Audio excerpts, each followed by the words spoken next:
Willie's travels on the railroad. The railroad. Willie, when he was 6 years old, went with his papa and mamma to take a long journey. He had but a confused notion what a long journey was, and knew nothing of the railroad by which they were to travel. When they reached the station from which the train of carriages set out, Willie was at first bewildered by the novelty of the scene, and by the bustle which takes place in settling all the passengers and their luggage. He felt a little awed by the strangeness of everything around him, but looking about and seeing nothing to be afraid of, he took courage and began to observe and ask questions as usual. "You thought we should be too late, mamma," said he, "but you see we are in very good time, for the horses are not yet put to any of the carriages." "They go without horses," replied his mother. "Without horses?" repeated he. "How can those great coaches go on without horses? There must be somebody to push or to pull them, for they cannot move by themselves." "There is something, not somebody," said his mother, "which makes them move, and here it comes." Willie at that instant heard a great rumbling noise, and turning round, he saw a strange-looking carriage full of fire inside, and, as it rolled on, it made a terrible whizzing noise, and a great deal of white smoke came out of it. Willie thought that it was on fire, and he drew his mamma back, crying out, "Oh, mamma, it will burn us." But she answered, "No, no, it will make us go on. Look at the two men upon that carriage. They are not hurt by riding on it, nor shall we be hurt when our carriages are drawn by it." "What is it, then?" asked Willie. "It looks like a live monster, more than like a carriage." "It is only a steam engine," replied she, "like that which moves a steamboat, in which you have often been, and what you take for smoke is steam rising from boiling water, just as it does from the tea-urn. But that is real fire inside the carriage, is it not?" "Yes," replied she, "and there is real fire in the tea-urn, in the shape of a red-hot heater. Fire is wanted both in the tea-urn and in the steam engine, to make the water boil, for without boiling water we can have no steam, and without steam we should not be able to get on so fast, either in a boat or on the railroad." "And then," said Willie, "we should be like the man and the pig, we should not get home tonight." "Very true, Willie. You can understand the story of the pig that would not go over the bridge much better than how a steam engine can move a boat or a train of carriages." Just then a little bell went, ting-a-ring-a-ring, and his mamma told him it was to let them know that the train was going to set off, so the passengers all hastened to take their places. The train at first set off rather slowly, but then it went on faster and faster, till it got to its full speed, and Willie thought that there must be horses to make it go so fast. He looked out of the window, but the train was so long he could see neither the beginning nor the end. He saw only the houses and trees and fields, looking as if they were moving. "I know they do not," said he, "but in the railroad I think everything seems to be moving. And do, papa, look, how little the cows are in that field. And are those sheep? They seem to be no bigger than lambs. And I declare those houses," said he, pointing to them, "look almost like baby houses at the toy shop." "Those houses are really small," replied his father, "but not so very small as you suppose, for they are large enough for people to live in. Everything seen from the train when it is moving fast appears smaller than it really is. But I will not try to explain the reason, because you could not understand it." "But, papa," continued Willie, "the steam engine must be stronger than horses to be able to move the train." "Much stronger than one horse," replied he. "The engine which draws this train is one perhaps of 30 horsepower, which means that it has the power or strength of 30 horses. But I wonder that 30 horses should be able to draw so many carriages along, such large carriages too, much bigger than our chariot, and so many people in them." "They are, indeed, a great deal larger," said his father, "for each carriage will hold 18 persons." "But there is only room for 6 in this carriage," observed Willie. "True, but this is only a part of the carriage. It looks like a whole carriage inside, but if you saw it from the outside, you would find that there were 2 others joined close to it to make a whole carriage." "I think, then," said Willie, laughing, "that the whole carriage is like a house with 3 rooms in it, and that we are riding in one of the rooms. Indeed, it is so large that it looks almost as big as a little room." "Just so," replied his father. "Now, can you tell me how many people there are in the whole carriage?" "Yes," said Willy, carrying on the joke. "If there are 3 rooms and 6 persons in each, there must be 18 in the whole house. For 3 times 6 makes 18 in the multiplication table. But I should like to know how many people there are in the whole train, and that cannot be in the multiplication table, I think." "No," said his father. "There are, I believe, 10 of these carriages, and 18 times 10 makes 180. But," added he, "there are a great many other carriages of a different kind belonging to this train. They are called the second and third classes, and are cheaper, so that the common people can afford to go in them. The second class is not so well fitted up as this carriage, which is one of the first class, and is more exposed to the air, and the third class, which is the cheapest, is quite open." "Oh, then I should like that best," said Willy, "for I like open carriages so much. You can see the horses." "Oh, no, not on the railroad," added he. "But then you see everything around you, without the trouble of looking out of the windows, and then the fresh air blows so nicely about you." "We will try them before we get to the end of our journey," said his father. "But," asked Willy, "how can one steam engine be strong enough to draw all these carriages? For it is not alive. I know that men are strong, and horses are stronger, and elephants are stronger still, but they are all alive. I never knew anything strong that was not alive. Did you, Mamma?" "Yes," replied she, laughing. "I once saw a little boy blown down by the wind. Now the wind must have been strong to blow down the boy, and yet it is not alive. Then don't you remember when you bathed in the sea last summer, how strong the waves were? You often told me that if the bathing woman had not held you tightly, they would have thrown you down." "Oh, yes," cried Willy, "and the waves are not alive. Though they move about and froth so much, they are only sea water, but I am sure they are strong, very strong indeed. And is there anything else strong that is not alive?" "The steam from the steam engine, which looks so light that you took it for smoke, is strong enough to draw this long, heavy train. But observe, it is not the steam which you see flying about that moves the train, but that which is kept close inside the engine and cannot get out. Then the carriage wheels rolling on this smooth iron rail move more easily. I thought," added he, "that iron rails always stood upright as they do in the railing before our house. I never saw an iron rail lying on the ground as these do, unless it was broken or thrown down." "Any bar of iron," replied his father, "is called a rail, and may be used either upright or lying on the ground, or in any way in which it is wanted, but it is more commonly called an iron bar, when it is not used as a railing. The iron bars which fasten the window shutters are not called rails." The train now slackened its pace, as it was near the station where they were to stop for passengers.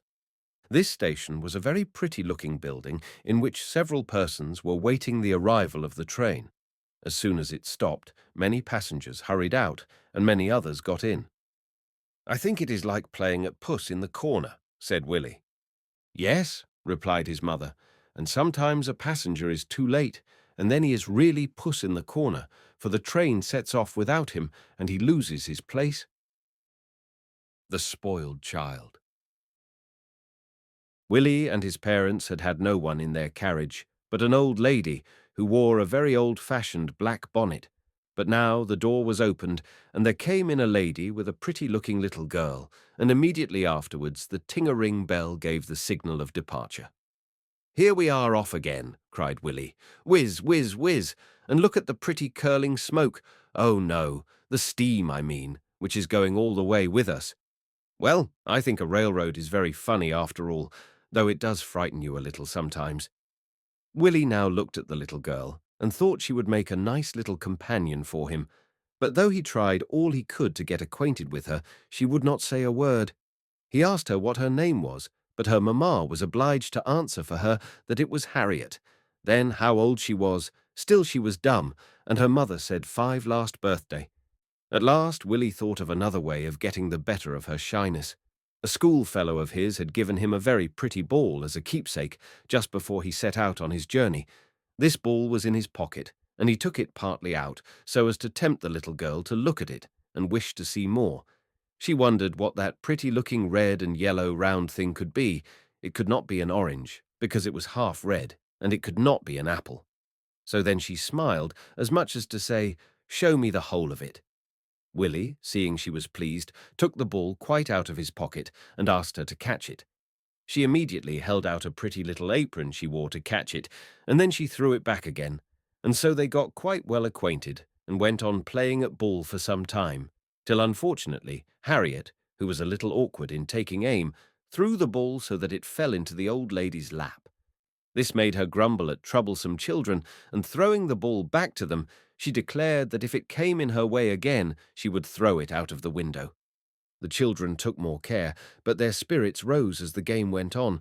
The ball was tossed higher and higher, with less attention, till in an unlucky moment it fell plump on the old lady's high-crowned bonnet, and as it was only made of silk, pushed it down, so that the bonnet was in an instant changed from a bonnet with a remarkably high crown into a bonnet which looked as if it had no crown at all. This struck the children as so funny that they both burst out laughing. It certainly was wrong, because it was very rude, but the laughing burst out before they had time to think of that. However, their gaiety was soon at an end, for the old lady, after having had some trouble to find the ball, which had, as it were, hidden itself in the crown of her bonnet, kept her promise and threw it out of the window. Upon this, the little girl began to cry and screamed out to her mamma to stop the carriage in order to pick up the ball, but her mamma told her that was impossible, but promised to buy her a ball when they came to the end of the journey. But this was far from pacifying little miss. She almost screamed herself hoarse, because her mamma would not stop the carriage, and then frowned rudely at the old lady for spoiling her game at play. Willy looked at her with astonishment. The very pretty little girl was become ugly from her passion. Her mamma, half scolding, half coaxing, took her on her lap and gave her a piece of barley sugar to stop her crying, but she sobbed so violently that it almost choked her when it was first put into her mouth. At length, quite worn out, she sunk on her mamma's bosom and sobbed herself to sleep. The mother made the best apology she could to the old lady, but could not help observing that it was very hard to throw away the children's ball. The old lady replied she had given them warning, so it was their own fault. The child's mother declared that she was the best child in the world when not put in a passion, but then she really could not manage her. She hoped she would outgrow it.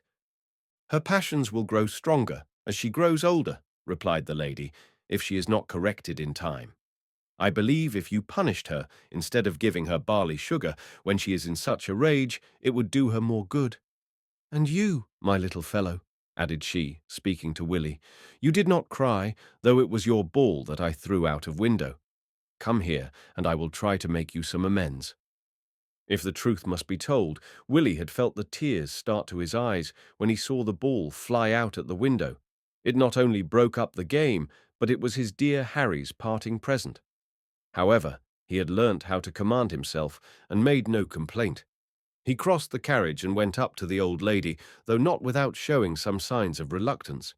She said, "I treated you as you deserved by throwing away your ball, because it is proper that children should be taught how to behave in a public carriage towards strangers, but you behaved very well in not crying or saying anything saucy about it. Now," continued she, "I have a pretty picture book in this bag, and I will lend it you to look at." The book was full of beautifully coloured prints, with a few lines in verse at the bottom of each, so easy that Willy could both read and understand them. He amused himself with this book extremely, and thanked the lady. Indeed, he was nearly saying that it amused him better than the ball, but he did not, because he thought that would not be fair towards Harry. The mother of the sleeping child, seeing Willy so much pleased, observed it was a pity that the lady had not thought of this book of pictures before, for it was the very thing that would have amused and pacified her little girl. "I should not have shown the book," said the old lady, "had the little girl been awake.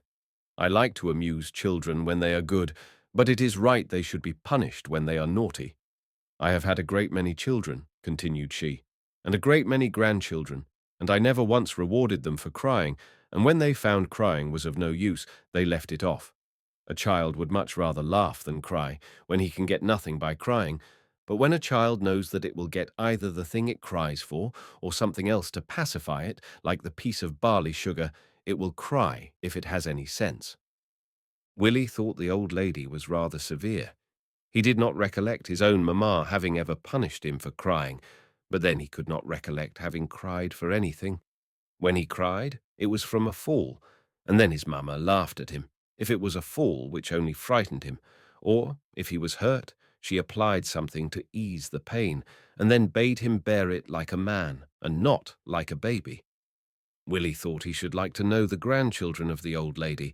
They must all be so good, but he wondered whether they were fond of their grandmamma, and he ventured to ask her how many she had. "Why, I can hardly tell you," replied she. "I have so many, and my memory is very bad, now I am so old, that I cannot well reckon them up. But look at this pretty bag," said she. "It was worked by 3 of my granddaughters." This was the bag from which the picture book had been taken. It was very pretty. There were 3 broad white velvet stripes on each side of it, and these were separated by stripes of green velvet. The green stripes were plain, but on the white ones beautiful flowers were embroidered.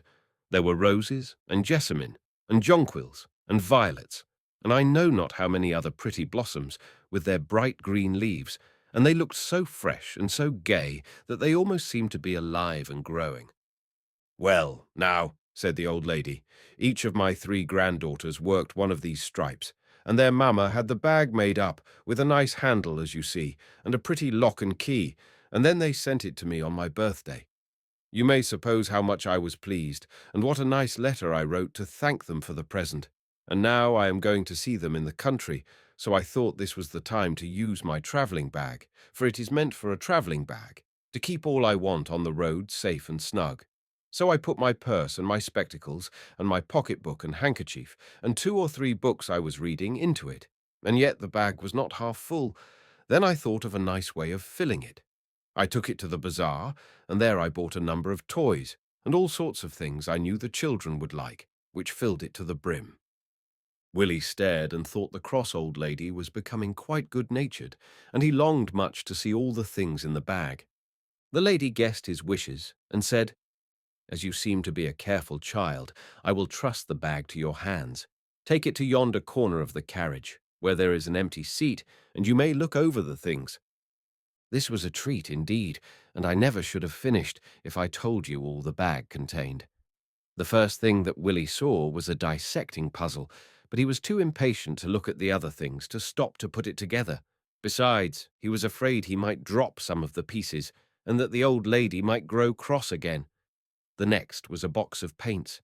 The different colours were so beautifully arranged that they looked very pretty, though they were only colours to paint with.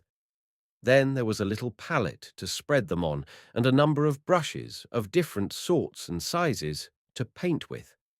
Next came a workbox, which did not please Willy so much as the painting box, because he knew nothing about needlework, and if the truth must be told, he did not know much more about painting. But, as he sometimes daubed over with colours a drawing his mamma made for him, he fancied he understood something about painting.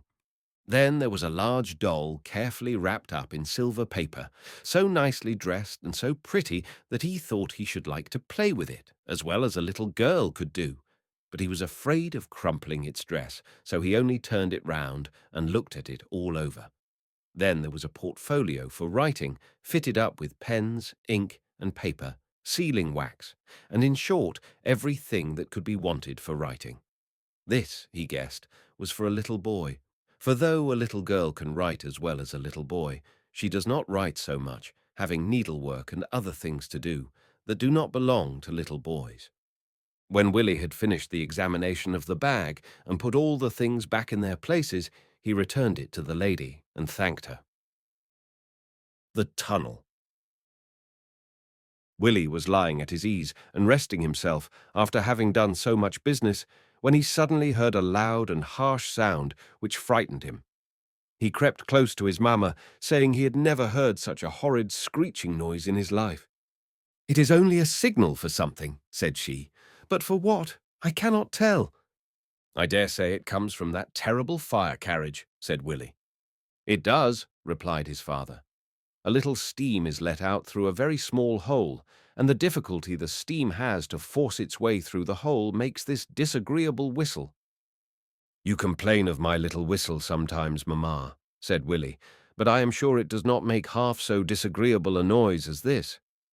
Very soon after, to the great astonishment of Willy, it became suddenly dark, so dark that he could hardly see his papa or his mamma, though the sun had shone brightly a minute before. He laid hold of his mother's hand and asked what was the matter. "Nothing, my dear," said she. "We are only going through a tunnel." "A tunnel? What's that?" "It is a long hole made in the ground through a hill, that the train may go straight through the hill instead of going over it, for it is not easy for trains to go up and down hill."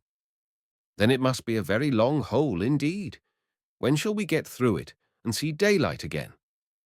"In a minute or two," replied she. And this, no doubt, was the reason the whistle gave a signal to warn anyone who might chance to be in the tunnel to get out of the way before the train went in. And this noise, disagreeable as it is, makes an excellent signal. It is heard at so great a distance, and it is so unlike all other sounds that it can never be mistaken. "And how can they make such a long hole, and so large too, big enough for the train to pass through?" "They begin," said his father, "by digging into the hill at both ends, the end at which we came in and the end at which we shall soon go out, and they carry away the earth in wheelbarrows as they go on." "What a quantity of ground there must be to wheel away," said Willy. "And are we very low under ground now?" "We have not gone down," replied his father, "but then the hill is high above our heads, much higher than a house." "Oh dear," cried Willy, "if the hill were to fall upon us, would it not crush us to death?" "Certainly it would, but there is no danger of that. Were you ever afraid that the ceiling of a room would fall down and kill you?" "Oh no," said Willy, laughing. "I never thought of such a thing." "Because it never happens," said his father, "nor does it happen to a hill to fall down into a tunnel. Builders, who understand how to build houses, and engineers, who know how to make tunnels, take care to construct them in such a manner that they shall not fall." "I think, mamma," said Willy, "that we are getting near the end of the tunnel, for I see a little light." "That glimmering of light," said his father, "comes from a hole which has been made from the top of the hill and is called a shaft. When a tunnel is very long, it is so difficult to get rid of the earth that it is found easier to take it away from the middle part of the tunnel by pulling it up through a shaft or well." "Then," said Willy, "they dig a shaft just as they dig a well, I suppose, only they bring up baskets full of earth instead of water. I remember seeing the well dug in our garden." "Then you must have observed that when they first began to dig the well, they brought up earth. It was not till they had dug down to a spring of water that they brought up water. These shafts have also the advantage of letting light and air into the tunnel." "It is but very little," replied Willy, "for I could hardly have seen you and mamma if it had not been for the little lamp at the top of the carriage." "Now, Willy," said his mother, "I think you will soon see us by daylight, for we are coming to the end of the tunnel. Mind that you look at the sides of the tunnel before we leave it."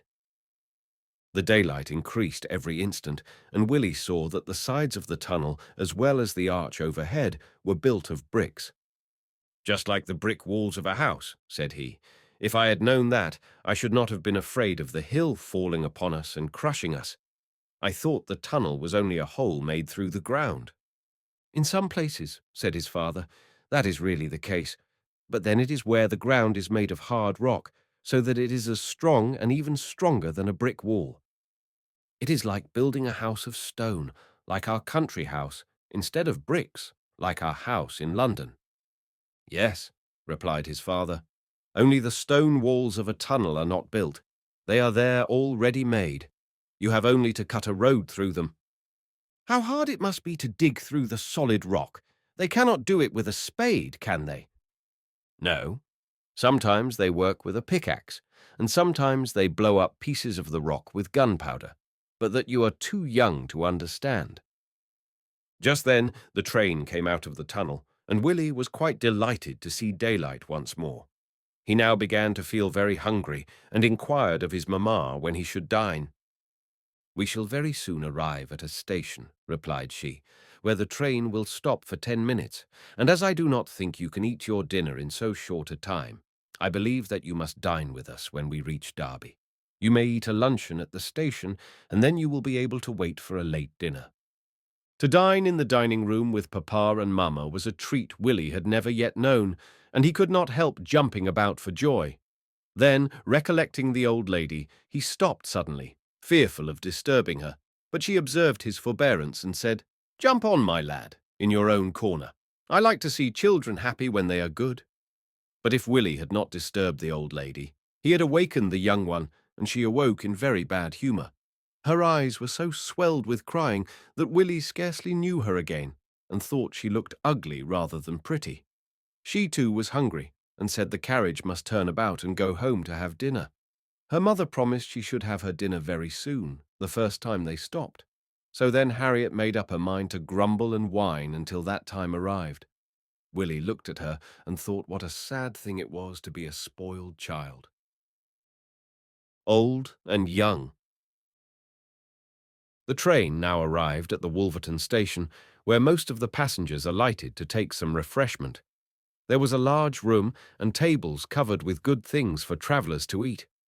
Willie would have filled his pockets with sweet cakes and fruit, but his mother knew that would not be good for him, so she allowed him to take a large bun and then gave him some sandwiches. He had hardly finished eating them when the little bell was heard ting-a-ring-a-ring, and everybody understood what it meant. "It seems to say," cried Willie, "Come away, ladies, come away, gentlemen, from all those nice things, or you will lose your places. We are going to set off." A great bustle there was, to be sure, with the crowd of people who were pushing their way out of the room door and then hurrying to their carriages. When Willie and his papa got into their carriage, they found neither the old lady nor the spoiled child and her mother, but some gentlemen had taken their places, and in another minute the train began to move. "Oh dear," cried Willie, "they will be left behind. What will they do?" "They have no doubt come to the end of their journey and are gone to the town in which they live, in one of those little carriages called flies." "Flies, Papa," repeated Willie. "Why are they called flies? For they are not a bit like one." "The carriage is not like the shape of a fly," said his father, "but it is like one by the quickness of its motion. Flying is quicker than trotting or galloping, and these carriages are called flies because they go so fast." They were all glad to have got rid of the spoiled child. Their new fellow travellers talked among themselves, and Willie and his parents did so too. Willie felt very grateful to the old lady for all she had shown him. "Yet still, Mamma," said he, "it was rather hard, I think, to throw my ball out of the window, for we did not hit her bonnet on purpose. And then, as for laughing, to be sure that was very wrong, but it was so funny. How could we help it?" "Do you think, if the same thing were to happen again, you would laugh?" "Oh, no, certainly. I should be more careful now that I know I should lose my ball." "The old lady gave you warning, and you see that the lesson has not been lost." "But I am sure you would not have done so, Mamma, if you had been the old lady." "We ought, my dear, to make some allowance for the infirmities of old people, which often make them peevish and irritable." "What are infirmities, Mamma?" asked Willie. "Old people can neither see nor hear so well as young ones, because their eyes and their ears become worn out." "Yes," said Willie. "The old lady was obliged to put on her spectacles when she read in her book, and she made me repeat what I said often, because she could not hear me till I spoke louder." "That," continued his mother, "is owing to her eyes and her ears being a good deal worn out, and that is the case, I dare say, also with her limbs. Her legs begin to feel that her body is a great weight to carry about, and she cannot run nor even walk so quickly as you can.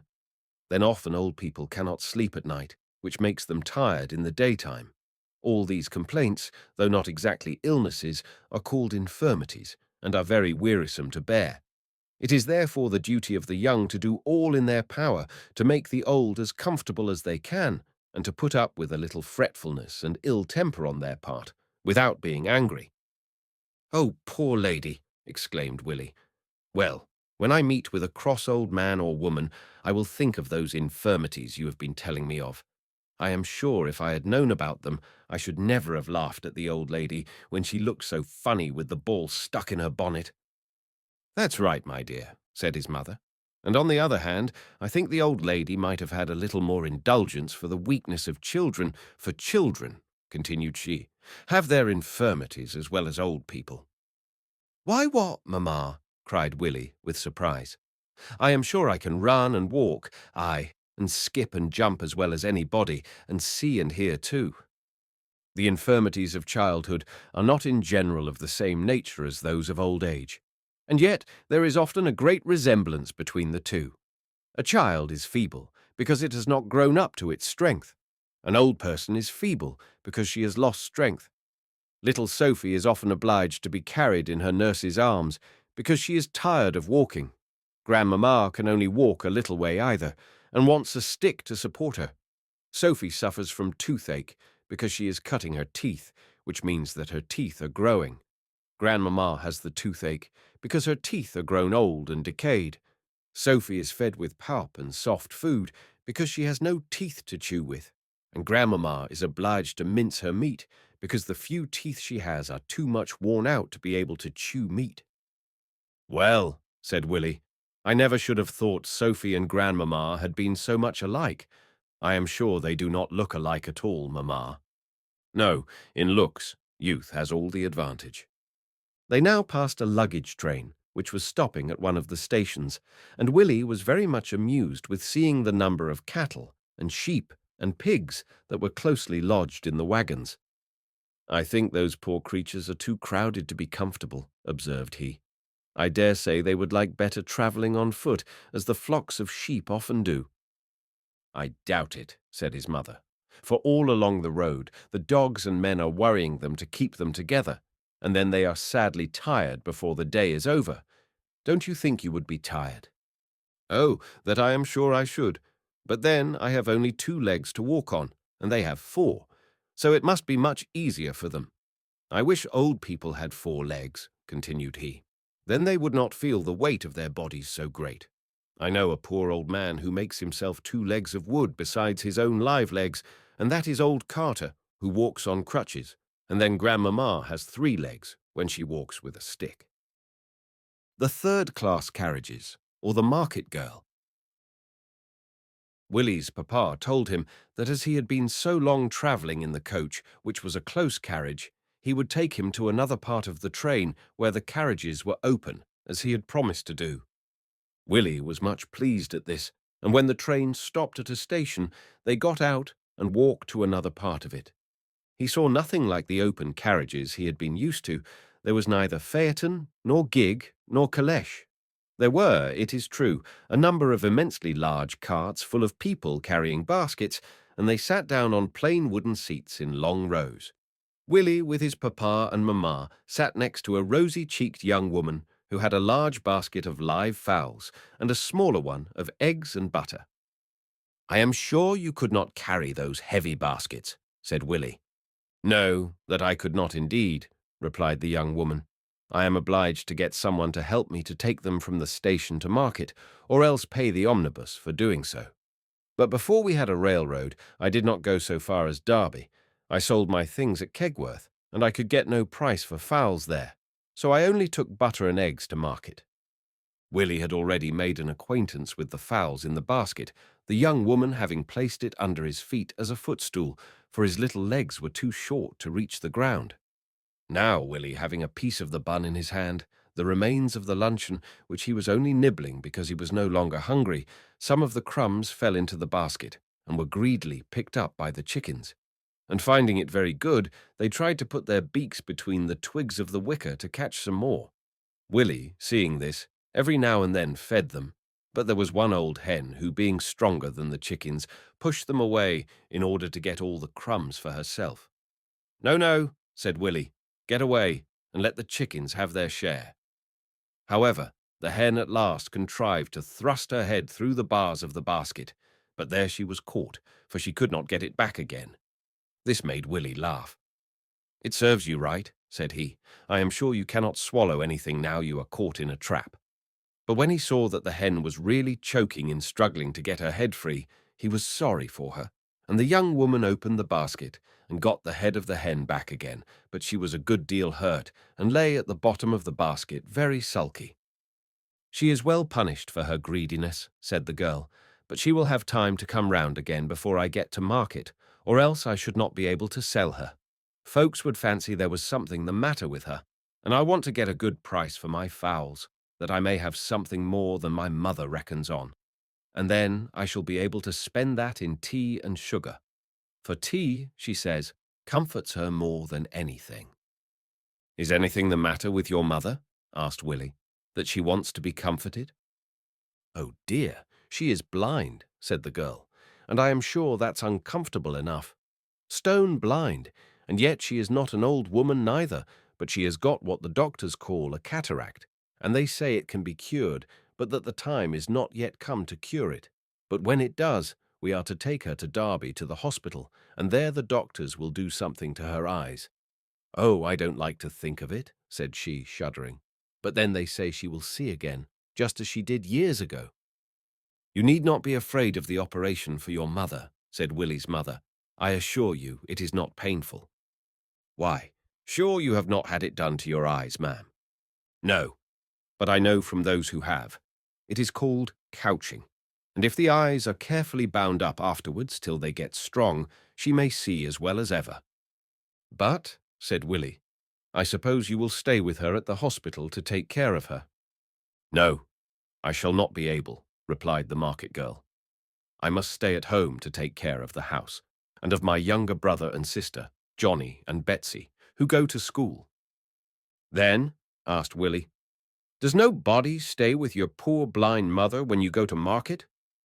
"It's lucky enough that one of the market days is of a Saturday, when there is a holiday at school, and on Thursdays, that's today, the little girl stays at home on purpose to attend to mother. Then, as for the hospital, she will want for no care there, for we have a grandmother living at Derby, and though she is old, she makes as good a nurse as anyone, and she will be sure to take care of her own daughter. Besides, there are plenty of doctors and nurses at the hospital," said she. "Oh, Derby's a famous place for poor folks. I suppose you know all about the fine gardens Mr. Joseph Strutt has made for the people to walk about and amuse themselves in?" "No, indeed," replied Willy's mother. "We do not know Mr. Joseph Strutt." "Not know him?" cried the girl, lifting up her hands with astonishment. "I thought everybody knew Mr. Joseph Strutt. Well, you are going to Derby, where he lives, so pray go and see him and his house full of curiosities. But as we are not acquainted with him, we cannot take the liberty of going to his house or walking in his gardens." "Oh, but you may," said the girl. "House and gardens are open to everybody, gentle or simple, but the gardens, I assure you," added she with a look of self-satisfaction, "were made for the poor more than for the rich. You rich people have gardens of your own, but you may come and see the Arboretum, that is its name, and welcome, and then I am sure you will say that none of the gardens of the rich can compare with this. And if you chance to meet Mr. Joseph Strutt there, it will do your heart good even to look at him. He is so gentle and so kind, and from his looks you might think that instead of doing good to all the people about him, they were doing good to him." "Oh, do let us go and see him," said Willy, "and all his curiosities and the gardens too. His father said they would try to get introduced to him, for he liked to see good people, extremely." When they reached Derby, they took leave of the market girl. Willy helped her to lift the basket of chickens, and he bid them good-bye too, and he was very sorry to think he should see her no more. "I should have liked to have seen her little brother and sister too," said he. "I am afraid you have not much chance of that," said his mother, "but who can tell?" The inn. In the meantime they went to an inn at Derby. Willy had never been at an inn, and knew not what it meant. He supposed it was the house of one of his father's friends, to whom they were to pay a visit. The landlady was extremely civil, and asked them what they would like to have for dinner. She said she had a nice young chicken and some green peas, and a gooseberry tart with a custard, which she thought would please little master. Willy replied, "Oh, yes, that it will, thank you, ma'am." And when she went away, he asked why she did not sit down and stay with mamma. "She is not a friend of mine," replied his mother. "I never saw her before." Then why do you come to her house if you don't know her, mamma? You said you could not go to Mr. Strutt's because you did not know him." His mother then explained to him that this landlady kept a large house called an inn or hotel on purpose to receive travellers, and then made a bill, and that they paid her for all they ate or drank, and for the use of the room they sat in, and the bedrooms they slept in. "This house," said she, "cost her a great deal of money, and she has besides to pay for all we eat and drink." "Oh, yes," said Willy. "The nice dinner we are going to have must cost her a great deal of money, and she would not have enough if we did not pay her. So you see, Willy, she takes money out of her pocket to spend for us, and we put money into her pocket to pay her back again." Willy was thoughtful for a minute or two, and then asked his mamma whether she paid the landlady just as much money as she spent for her. "Her bill comes to a little more," said his mother, "for if I paid her only just what she spent for us, she would gain nothing by us." "But she would not lose either," said Willy. "If she spent a sovereign for us, and you paid her a sovereign, she would neither gain nor lose." "I am glad to find you understand accounts so well," said his mother, "but you must know that this landlady keeps an inn on purpose to gain money. She wants money to pay for all she and her children eat and drink, and for their clothing and their schooling, and I know not how many things besides. Now all that I pay her more than she spends for me, she puts in her pocket and keeps to spend for her own family." "And does everybody who comes to the inn," asked Willy, "pay her a little more?" "Yes, certainly." "Then all the little Moors must make a great deal," observed Willy. "Oh, how nicely that is contrived. We get good dinners and beds, and all we want when we go to the inn, and the landlady gets the money she wants to spend for her family, so everybody gets something good." He then ran about, examining all the furniture, which was new to him. He admired the flowers on the carpet, and was amused with the spring blinds and the round, dumb waiters, laughing heartily when he was told that they were called dumb waiters because they could not speak. And when dinner came, he got one placed beside him, and then whispering to his mamma, begged she would send away the live-speaking waiter and make use of the dumb one. So the knives and forks and plates were placed on the dumb waiter, and then Willy, who had heard his father and mother ask the waiter for a knife or a plate, said in joke, "Come, waiter, bring me a plate," and then added, "The waiter is deaf as well as dumb, and besides that, he cannot move." "Oh, yes, he can," said his mamma. "At least, if he cannot walk, he can run, for the dumb waiter runs on casters," and she pushed it towards Willy. "Oh, but I mean it cannot move of itself, like an animal. Then it cannot feel, but I am sure it can make other people feel, for when you pushed it, it gave me a good blow upon the shoulder." Willy was to sleep in a little bed in his mamma's room. That was a great pleasure, and the new bed was another treat. Then everything was new to him in the room, and it was a long time before he could go to sleep, so much was he taken up with the hangings of the bed, which, instead of being plaited full like the flounce of a gown, were drawn up in festoons and bordered by a fringe. Then it was red damask, not white, like his own little bed at home. And the paper, instead of having green and white stripes like that of his nursery, was covered all over with flowers, which seemed to him much prettier, and there was an odd sort of wash-hand stand, which stood like a naughty boy in the corner, but one after another all these things seemed to fade away.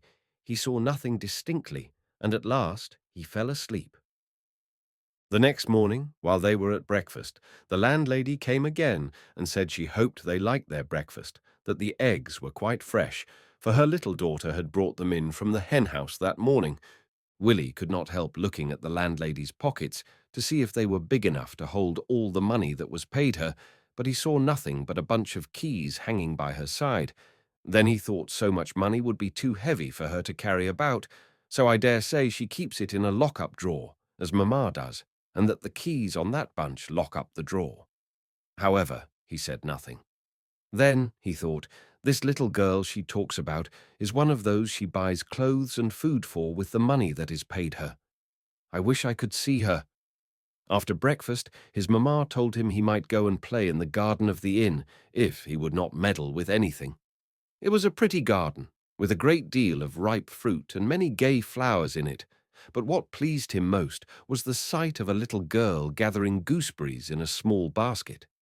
He asked her whether she was the little girl who had brought in the eggs that morning, and when she said that she was, they soon got acquainted. Willy asked her whether she would let him help her. "That I will," said Anna, for that was her name, "if you will not eat any of the fruit. Can you be trusted?" "To be sure," answered Willy, a little offended that he should not be thought trustworthy. "Why, I am very nearly as old as you are, and have as good a right to be trusted." "Aye, that you may be," said Anna, "but I have known boys a great deal older than you are come and steal apples in our orchard, and only call it fun. But stealing can't be fun anyway, I'm sure. Now, Mamma knows me and trusts me, but I don't know you, so I don't know whether I ought to trust you. However, if you promise not to eat any of the fruit you gather, I will." This was agreed upon, and Willy gathered the gooseberries so fast that the basket was soon full. But when Anna came to examine them, she found a great many of them were not ripe. "Look here," said she. "Here is one and another, quite green." "Why, they are all green," cried Willy. "They are not red, but green gooseberries." "Yes, but when green gooseberries are ripe, they are soft and look rather yellowish, like these," said she, showing him some ripe ones. "Well, I am afraid I shall be scolded." Willy felt very sorry and said, "But I will tell your mamma that it was I who gathered them, and then she will scold me, and not you." "Yes," said Anna, "she will scold me for letting you gather fruit when you did not know which were ripe and which unripe." The two children looked rather dismal, till at length a bright thought struck Anna. "I remember," said she, "Mamma told me to gather some unripe green gooseberries, if I could find any, to make some gooseberry fool. Now perhaps we may just find enough in the basket if we pick them out." So they emptied the gooseberries into a large leaf and picked out all those which were unripe. And Willy learnt to distinguish a ripe from an unripe gooseberry, and he said, "I shall never forget it. I was so much vexed for fear of getting you scolded." "But take care," said Anna. "If you pinch them so hard to feel if they are ripe, you will hurt the gooseberries." "Hurt them?" said Willy, smiling. "Why, they cannot feel?" "Well," said Anna, "I mean spoil them." And just as she said so, Willy showed her a beautiful large gooseberry, which he held between the tips of his fingers, saying, "I am sure I need not pinch this to know whether it is ripe. It is so large and yellow, and looks as if you could see through it." "But take care," said Anna. "You do not let it fall by holding it so slightly, for it is so ripe that if it fell on the ground, I dare say it would burst. The skin is so thin." So Willy grasped it tighter between his fingers to prevent it from falling, but he did not consider that if he squeezed it tight, the skin might break, and so it happened. His finger and thumb met together in the middle of the gooseberry, all wet and sticky. "Well, now you may as well eat it," said Anna, "for no use can be made of it." But Willy was so much vexed that he had no wish to eat the gooseberry. He felt angry with himself for being so awkward and fearful that he should get Anna into trouble. However, he just sucked his fingers to get rid of the wet, and he could not help thinking what a pity so fine a gooseberry should be lost. The juice tasted so very nice. Anna, who saw how really sorry he was, now tried to console him and laughed at the loss of one gooseberry. She then covered the basket over nicely with leaves and took out another, and, wishing to put Willy into good spirits again, said, "This is to be filled with cherries, and now you may help me better still, for you can easily climb up this low tree and gather the cherries which I cannot reach from the ground." Willy knew how to climb, and Anna held her apron spread out and stood right under Willy that he might throw the bunches of cherries into it. The cherries being all ripe, Willy had not the trouble of examining them, and, delighted with scrambling from one branch of the tree to another, he was soon as merry as ever. Willy had not even wished to eat a gooseberry. He was so anxious to prove to Anna that he could be trusted that he thought of nothing else. But now these cherries looked so plump and so red that he longed to taste them, and he was beginning to forget the affront he had received from Anna. But he did not give way to the temptation, for he had learnt to command himself, but he hung two of the cherries over each of his ears, calling them earrings, and threw down some very fine ones for Anna to put on her ears, saying, "That is not eating the cherries, you know," and they laughed heartily at each other's fine earrings. Who should come into the garden just then but their two mammas, and the landlady gave them leave to eat some of the cherries they had gathered. Oh, how glad they were! The cherries were so sweet and nice, and they had longed for them so much. They then all went to the strawberry bed, and Willy was obliged to take care that what he gathered was ripe, for the strawberries, which looked quite red on one side, were often white on the other. "I wonder both sides don't ripen at the same time," said he. "Why, it is the sun ripens them," answered Anna, "and there is only one sun to shine on one side of the strawberries." "Yes," said Willy, "but though there is only one sun, it moves about, and shines on one side of the strawberries in the morning, and on the other side in the afternoon, so they might be both ripe together." "So they will in time," said Anna, "but the sun cannot get at them under these leaves, either morning or afternoon."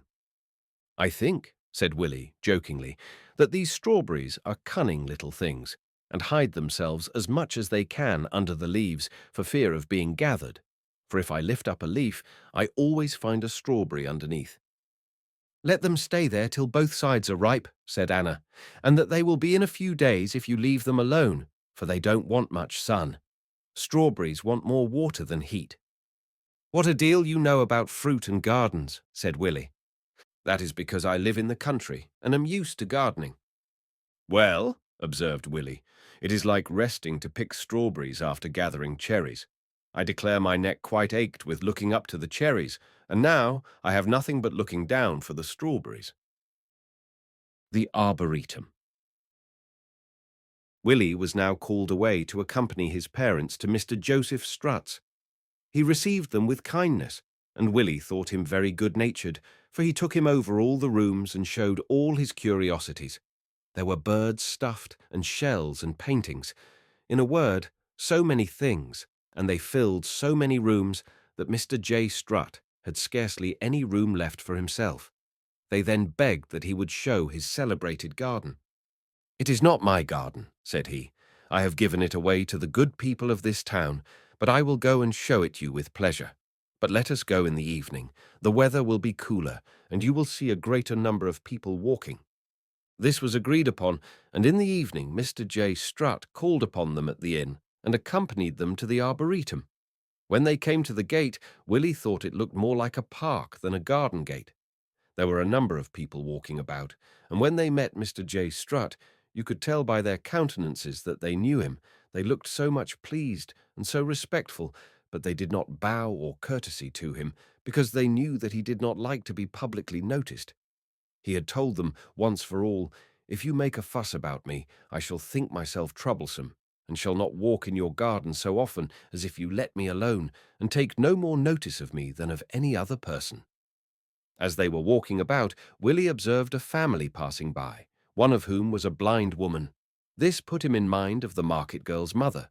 Then there was a little boy and girl with her, who might be about the age of her youngest children, and an old woman, who might be their grandmother. But there was no market girl with them, and Willy thought it could not be them. They lived so far off. Some time afterwards they passed by again, and then a young woman had joined them, but she was so much better dressed that Willy thought it could not be her. However, he peeped under her close straw bonnet and found that it really was his old friend, and he cried out, "Oh, mamma, there they are, all of them." Then, taking hold of the market girl by the hand, he said, "Don't you know me?" "Oh, how do you do?" "I am very glad to see you," said she. "I thought I should meet you here." Then, seeing Mr. Strutt, she added, "How lucky you are! There is Mr. Joseph Strutt himself giving his arm to your mamma, so then you have made his acquaintance. But," added she, "I must make you acquainted with my little brother and sister too." "Did not I tell you," said she, addressing them, "that I met with a nice little boy on the railroad yesterday? Well, this is he." The children were at first very shy, and only answered yes. Then Willy and his parents made acquaintance with the poor blind woman and her old mother, whom the children called Granny. Willy's mamma talked a good deal to these two women and told Mr. J. Strutt all about them. "Is Mr. Joseph Strutt here?" asked the blind woman. Oh, if I could but see him! Betsy, whispered she to her little daughter, lead me towards him, that I may hear him speak. Mr. J. Strutt, who was nearer to her than she thought, took her by the hand, saying, With God's blessing, you shall see me one of these days, when your eyes are cured, and I shall go and see you when you come to our hospital, and I shall take care that you are comfortable. Willie then went to play on the grass with the two children, and when they were tired, they sat down on a soft, smooth bank under the shade of some spreading trees, which was very pleasant, for they had made themselves hot with running to catch each other. Then Willie asked them how they came to be here when they lived so far off. Oh, it's by the railroad, said Johnny. You must know that every Sunday that father can make a holiday, he takes us all to see Granny, who lives at Derby. Did not Martha tell you yesterday that we were to come today? For though it is not Sunday, we are come, because father had some business to do at Derby. She did not tell me, said Willie, for I thought I never should see you in all my life, and I wanted sadly to see you, because your sister Martha told me so much about you. That's very good of you, said Johnny. Well, what was I telling you? Oh, it was about coming to see Granny. You must know that every time we come, she makes a large cake for us to take home. And one day, it happened that I went to market to help Martha, because she had so many baskets to carry. And then, instead of going home with her, I stayed to sleep with Granny, and I saw her make the cake. You cannot think how funny it was. She slapped it over and over again. She said the more it was beaten, the better it would be, and very nice it was after it had been baked in the oven. Oh, it was so nice, cried little Betsy. I remember it, Johnny, as well as you. Children's gambols. The children soon left off talking to go and play. Betsy showed them a spot where daisies were growing very thick in the grass, and they all went to gather some to make daisy chains. Betsy was the cleverest in making these garlands for little girls who go to a sewing school and learn to sew and hem and stitch, and thread needles can split the stalk of a daisy and fasten the end into it much better than a boy can, who is used only to cut sticks and play at ball and marbles. But the boys could gather daisies quite as well and as quickly as Betsy. So, in order to get on with their chains as fast as they could, it was settled that the boys should gather the flowers, whilst Betsy sat still and made them into chains. Then, when the chains were all finished, the two boys climbed up the trees and hung them in festoons from bough to bough, and Betsy, who had been so long sitting still, jumped about for joy, seeing them look so beautiful. They then fetched their parents to show them how prettily they had ornamented the trees, and Martha explained it all to her blind mother, who could not see the beautiful wreaths of daisies, and having been praised for their work, the children began to consider what they should do next. I wish I had my hoop, said Betsy. And I wish I had my top, said Johnny. And I wish I had my ball, cried Willie. My poor pretty ball. Why, what has happened to it? Inquired the children. Willie then told the whole story of his ball and ended by saying, How nicely we should have played with it together. Whilst they were standing under their garlands of daisies, consulting together what game they should next play at, a large new ball fell down amongst them. It seemed to come from the skies. They all stared with astonishment. Then Willie picked it up, and as he stooped down, he saw a man's legs behind a bush, and he knew by the checkered trousers on them that the man was his papa. Papa wanted to hide himself to make the children wonder where the ball came from, but Willie ran after him and caught him, and then jumped up and kissed him to thank him for the present. Why, how did you find me out? Asked his father. Oh, because the bush was not so thick of leaves at the bottom as at top, so in stooping down I had a peep of you through the branches. Well, cried Betsy, I really thought the ball fell from the skies. How could you be such a goose? Cried Willie. Balls never fall from the sky unless they are thrown up first, and then to be sure they must come down again. But now, let us play with it. So they tossed the ball from Johnny to Betsy, and from Betsy to Willie, and from Willie to Johnny again. After the ball had gone round for some time, Betsy said, I wish there were a few more of us to catch the ball, for then we should have much better fun. You must divide yourself into 5, said Willy, and then we should have 4 more to catch the ball. What nonsense you are talking, cried Betsy. Don't you know the funny verses about your name? Asked Willy. No, indeed. Do tell me them. Willy then, with as grave a face as he could put on, repeated the following lines. Elizabeth, Elsabeth, Bet, Betsy, and Bess all went together to seek a bird's nest. When they found it, there were 5 eggs in. They each took 1 and left 4 in. Do you call those pretty verses? Said Betsy. Why, they are quite nonsensical. But they are true, said Willy, only you don't see the fun of them. It's like a riddle. You told me you were sometimes called Elizabeth and at other times Betsy, and are you never called Bet and Bess? Yes, sometimes, said she, but not Elsabeth. I never even heard that name.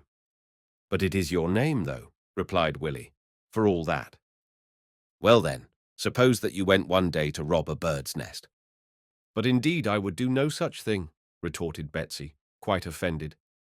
Don't be angry, cried he. I only said suppose. But I wonder you should suppose I could steal anything, cried the indignant Betsy. I only said so to make you understand the fun. Faux, nonsense, cried Johnny. It's only make-believe. Well, let me be Betsy, and then you may suppose what you please. But Betsy did not seem to like to give up her name to Johnny. The truth is that when she found that her eldest brother did not think there was any harm in supposing, she allowed Willy to suppose in her own name. Well then, continued Willy, remember that you went alone to the nest and took out an egg. Oh, yes, said Betsy. I by myself. Then, said Willy, who was it took out the egg? Why, I, Betsy, to be sure. And did not Elizabeth take out one also? Yes, because that's me too. And did not Elsabeth, Betsy, and Bess also take out eggs? Yes, but that's all me. Well then, continued Willy, were not 5 eggs taken out of the nest and 4 left in? Betsy laughed. She understood the joke pretty well, though she could not explain it. But Johnny said there was only one person who went to the nest, but she had 5 names, so when she had taken out 1 egg, there were 4 left in. The 3 children then went to take a stroll on the gravel walks and see if they could not meet any friends, but they saw nobody they knew, because, as they did not live at Derby, they did not know many people there. If it had been Sunday, we should have seen many, said Betsy, but the people on working days are tired after working at the factory, or have other things to do at home. Oh, if you had been here last Easter Monday, what would you have said? Why, there were hundreds and thousands. Were there not, Johnny? Yes, replied Johnny, for as it was holiday time, there came trains from Nottingham and Leicester and other factory towns, ever so far off. You may think what a treat it is to the children who often come with their parents, and the trains make them pay very little when there is so many of them, and so both old and young are so glad and so happy. First, you know, they have a long ride in the train, and then such fine gardens to amuse themselves in, and large rooms where they may eat the dinner they bring with them, or drink tea, just as they choose. They have hot water and tea, things for nothing, and if they don't bring tea with them, they may get it there, and bread and butter too, for 3 pence. But they cannot buy any beer or spirits. That is not allowed, for fear they should get tipsy, for that would be doing wrong. Then, in the Easter holidays, there comes a fiddler, and the people all dance, that is, all those who like it and know how. There is a large flat piece of grass, like a bowling green, on purpose for them to dance on. The factory. Pray, said Willy, going on with the conversation, tell me something about the factories, where you say so many of these people work. Johnny replied, that as he worked in a farm, and not in a factory, he did not understand much about it. But, said he, I once went to see the mills at Milford, a few miles from Derby, for I have an uncle who works there, and one day he took me all over them, and showed me everything. Are mills and a factory the same thing? Asked Willy. I know no difference, replied Johnny. And what did you see there? All sorts of things. There were great wheels and little wheels, and spindles which turned round like wheels, and large rollers that turned round too, and many other things. And Uncle told me it was all called machinery. But what do they do with all this machinery? They spin cotton wool. But do you know what cotton wool is? Yes, replied Willy. It is what Mamma puts to my ear to keep it warm when I have the earache. But that is not at all like thread. I am sure you could never thread a needle with it. No, not before it is spun. But then it makes all the nice cotton thread that is wound on little bobbins to sew with. Then, I dare say, said Willy, that the wheels and spindles at the factory are like Grandmamma's spinning wheel. She turns the wheel with her foot, and the wheel turns the spindle, and she twists the flax with her fingers. For she does not spin cotton, but flax. That is much the same, observed Betsy. Only flax makes stronger thread. We all know the difference at school well enough. When we sew with cotton, it often breaks, but thread made of flax very seldom does. Then, if I was a girl, I would always sew with flax, said Willy. When you are at school, you must sew with what the school mistress gives you, and that is almost always cotton, because it is cheaper. Now, continued Johnny, you know that your grandmother's spinning wheel twists only one thread, but at the factory there are hundreds and thousands of threads all twisting at once. What a number of people there must be to twist so many threads. Oh, no, said Johnny. It is the spindles that twist the threads. But then, who turns the spindles? I suppose men must do that? No such thing. All the spindles are all turned by one single thing. Willy stared with surprise. But Johnny went on. Yes, not only all the spindles, but everything that turns in the factory is made to turn by one great wheel, which is as big as a house. But what is it turns this great wheel? It cannot be a man nor a horse, for they would not be strong enough. Oh, I dare say it is a steam engine, for that is the strongest thing I ever heard of. Well, it is true, returned Johnny, that the great wheel is turned by a steam engine in most factories, but in that I saw it was something else, which cost less, and did as well. What can that be? Said Willy. Why, it is a stream of water, which is higher than the great wheel, and so it falls down upon it and pushes it round. That is just like the wheel at the miller's, which grinds corn, said Willy. It is called a water wheel, because the water turns it. But, added he, laughing, when the great wheel of a factory is turned by a steam engine, it is turned by water too. How do you make that out? Why, steam is made of hot water, and the stream of cold water, so it's only the difference between hot and cold. I never thought of that, said Johnny, but it's true enough. The power that moves the wheel is in the water, whether it be hot or cold. Well, I think between Grandmamma's spinning wheel and the corn mill, you will understand something of a factory at last. Indeed, said Willy, I think a spinning wheel must be very like a factory in little, for it does just the same thing. Only Grandmamma's foot, which turns the wheel, is not a bit like a steam engine or a stream of water. Betsy could not help laughing at such a ridiculous comparison. Then Johnny said, well, if it is not like, it does the same thing. Her foot is the power that turns the wheel. It don't signify what the power is, so that it be strong enough to do the work. But then, observed Willy, if the great wheel and the spindles do all the work, what is there left for the men and women and children to do? Oh, there's plenty of work for everybody, returned Johnny, a deal more than I can explain to you. When the threads that are spinning break, they stop the twisting and fasten them together, and even the children can do that. To be sure, if it's only tying the broken thread together in a knot, that is easy enough. But it's not tying a knot, said Betsy. When your grandmother breaks the thread she is spinning, does she tie it together in a knot? No, replied Willy. She twists the two ends together so cleverly that the thread looks as if it had never been broken. I've often tried to mend the thread so, but I never could. The children of the factory can, though, said Betsy. They do it all day long, and when once they have learnt it, it is easier to them than tying a knot. But you can't teach the spindles to do it, so you see they could not get on without the children. The boys, who were always ready for a joke, fell a-laughing at Betsy's idea of teaching the spindles anything. "I will tell you what you should do," said Johnny. "Ask your papa, who seems to be so good-natured, to take you to see one of the factories tomorrow. There are plenty of them here as well as at Milford, and they say that all the great folks who come to Derby go to see one or other of them." "Then I hope he will," replied Willy. "But I should like best to see the mills at Milford you have been telling me about, where your uncle works."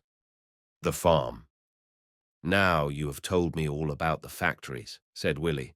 "I wish you would tell me something about your farm." "Oh, that is quite another sort of thing," replied Johnny. "It's all out-of-doors work at a farm." "And what sort of work do you do?" "I cannot do much because I am only 10 years old and am not strong enough, for the work is much harder there than here." "Not always," observed Betsy. "I am sure haymaking is more like play than work. It's such good fun to rake up the hay, and then to have a roll on the haycock, and sometimes we get a drive in the cart when the hay is carrying."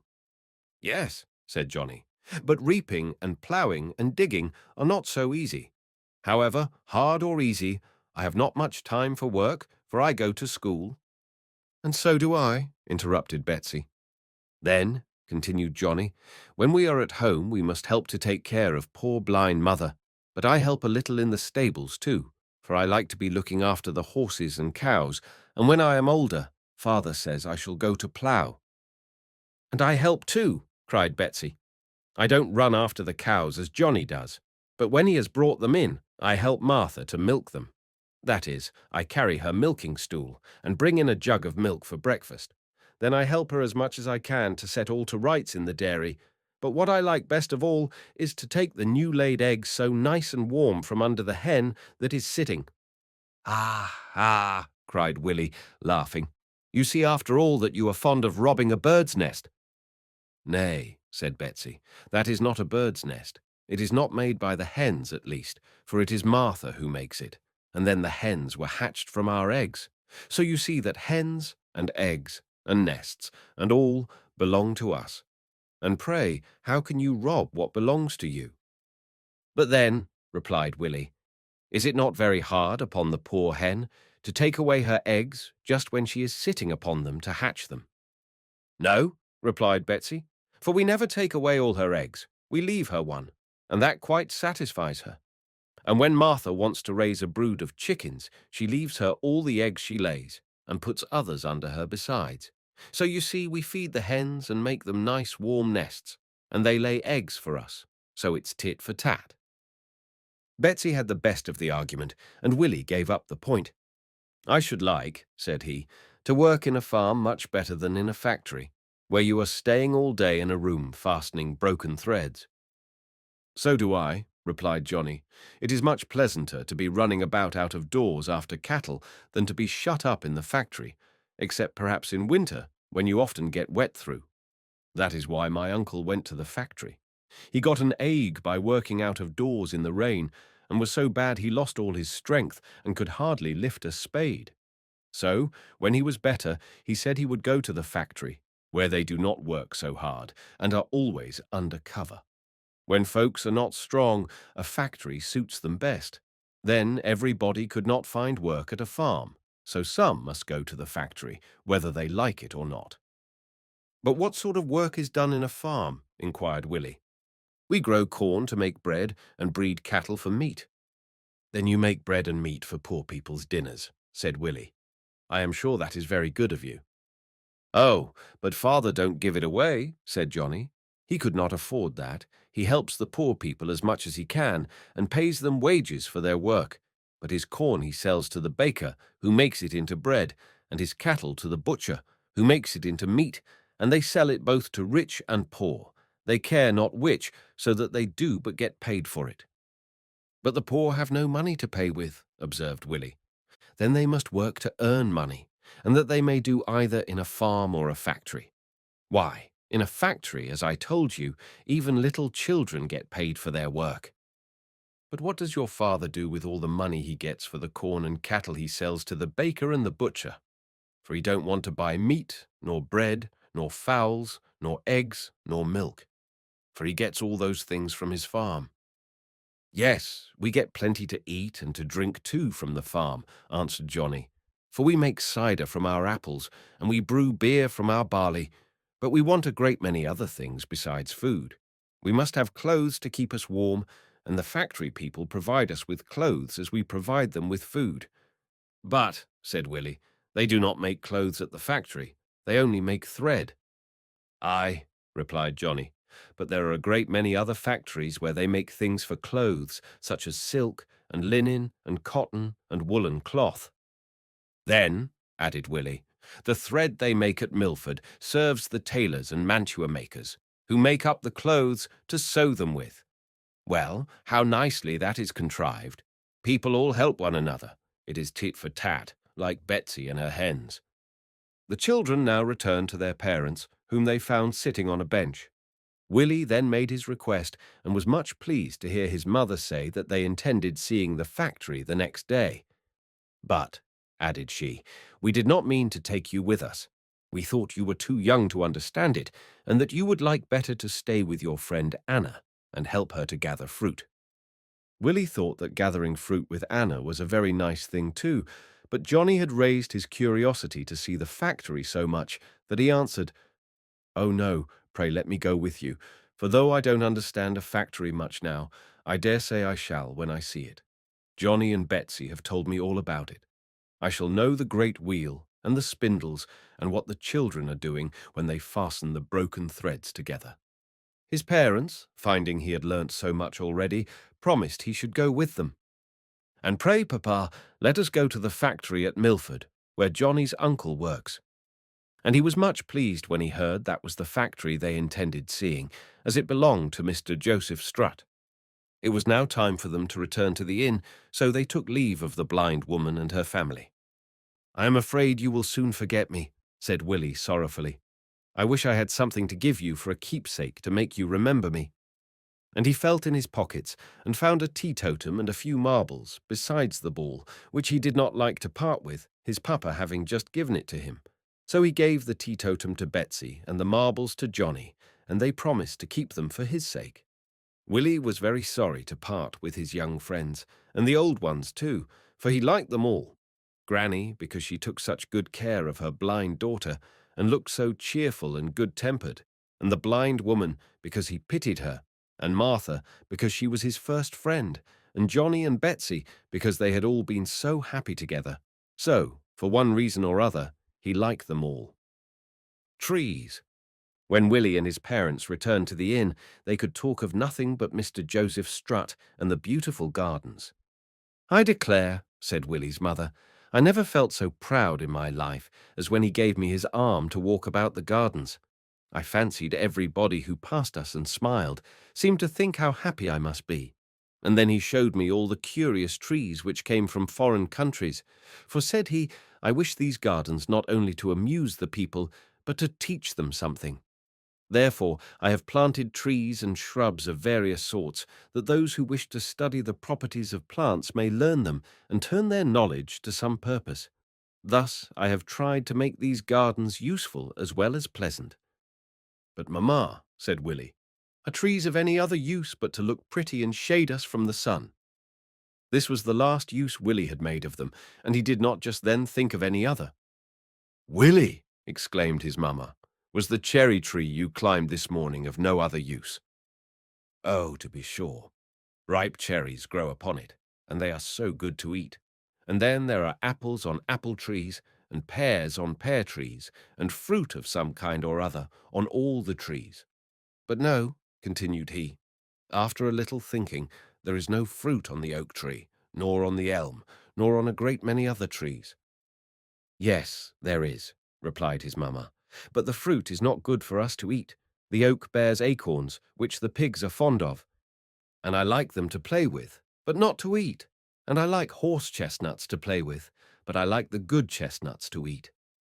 "Well," observed his mother, "the oak and the elm and the pine and the beech and all those trees which do not bear fruit fit for us to eat are of use to us for other purposes." "Oh, yes, their fruit is fit to play with." "Something better than that, Willy. Cannot you find out?" Willy thought and thought again, but he would not guess. as some children do, haphazard, without any reason. So his mamma helped him a little by bidding him go and stamp upon the floor in a part of the room where the boards were uncovered. Willy, who was never fond of standing still and preferred running or stamping to walking, set off with a hop, skip, and a jump to the further end of the room where the floor was uncovered, and began stamping on the boards with all his might. At length he suddenly stopped and exclaimed, "Ah, the boards! The boards are made of wood, and wood is made of the trunk of a tree, so that is the use of trees which do not bear good fruit." "And of those which do, sometimes," replied his mother. "The wood of the cherry tree is one of the lightest, so if you want to have some light chairs that children can move about, you must have them made of the planks of the cherry tree. The oak and the elm, and all those large trees whose fruit is not good to eat, are called forest trees, because they commonly grow in woods or forests. But fruit trees we plant nearer home, in our orchards and gardens, that we may easily gather the fruit." "Oh, yes," cried Willy, "as Anna and I did." "Well," continued his mother, "trees and plants of all kinds have many more uses than you can understand at your age, or than I can tell you, old as I am. But there is one thing you must remember, which is that all plants were first created by God Almighty, and that all that he makes is useful and good." "But, mamma," said Willy thoughtfully, "I remember your telling me once never to touch the berries which grew on the laurel bush on the lawn, because they were poisonous. And nurse says there are a great many other plants that are poisonous. Why did God make them, mamma? For, poisons kill people." "God made poisons to cure people," replied she. "Do you remember last week when you suffered so much from the earache?" "Oh, that I do. The pain was so bad. I think I shall never forget it. I could not sleep all night, and as soon as it was light, nurse went to fetch you, and you laid my aching ear on your shoulder, and then you poured 3 drops of something which looked like water into my drink, and it took the pain away, and I fell asleep. Was it those 3 drops that cured the pain?" "Yes, and it was those drops, too, which sent you to sleep." "Oh, if I had known that, I do think I should have drunk up the whole of the bottle. It was but a little one, you know." "Well, my dear, the drops I poured into your drink were poison. If I had given you 6 drops instead of 3, they would have made you ill, and if you had swallowed all that was in the bottle, it would have killed you. So you see that poisons may kill as well as cure. God created plants which are poisonous to cure us when we are ill. They are then wholesome and good for us." "Then God is very good to have made these plants, though they are poisonous." "Yes, my dear. Whatever God creates is for some good purpose, though we cannot always understand it. There are a great many poisons of different sorts. Most of them take away pain and send you to sleep. Others cure particular diseases. Your grandmamma scarcely ever sleeps without taking morphine." "Yes, I know that," said Willy. "But I did not think that morphine was a poison. I suppose that is why she keeps it locked up." "Yes, for fear that the children should hurt themselves with it.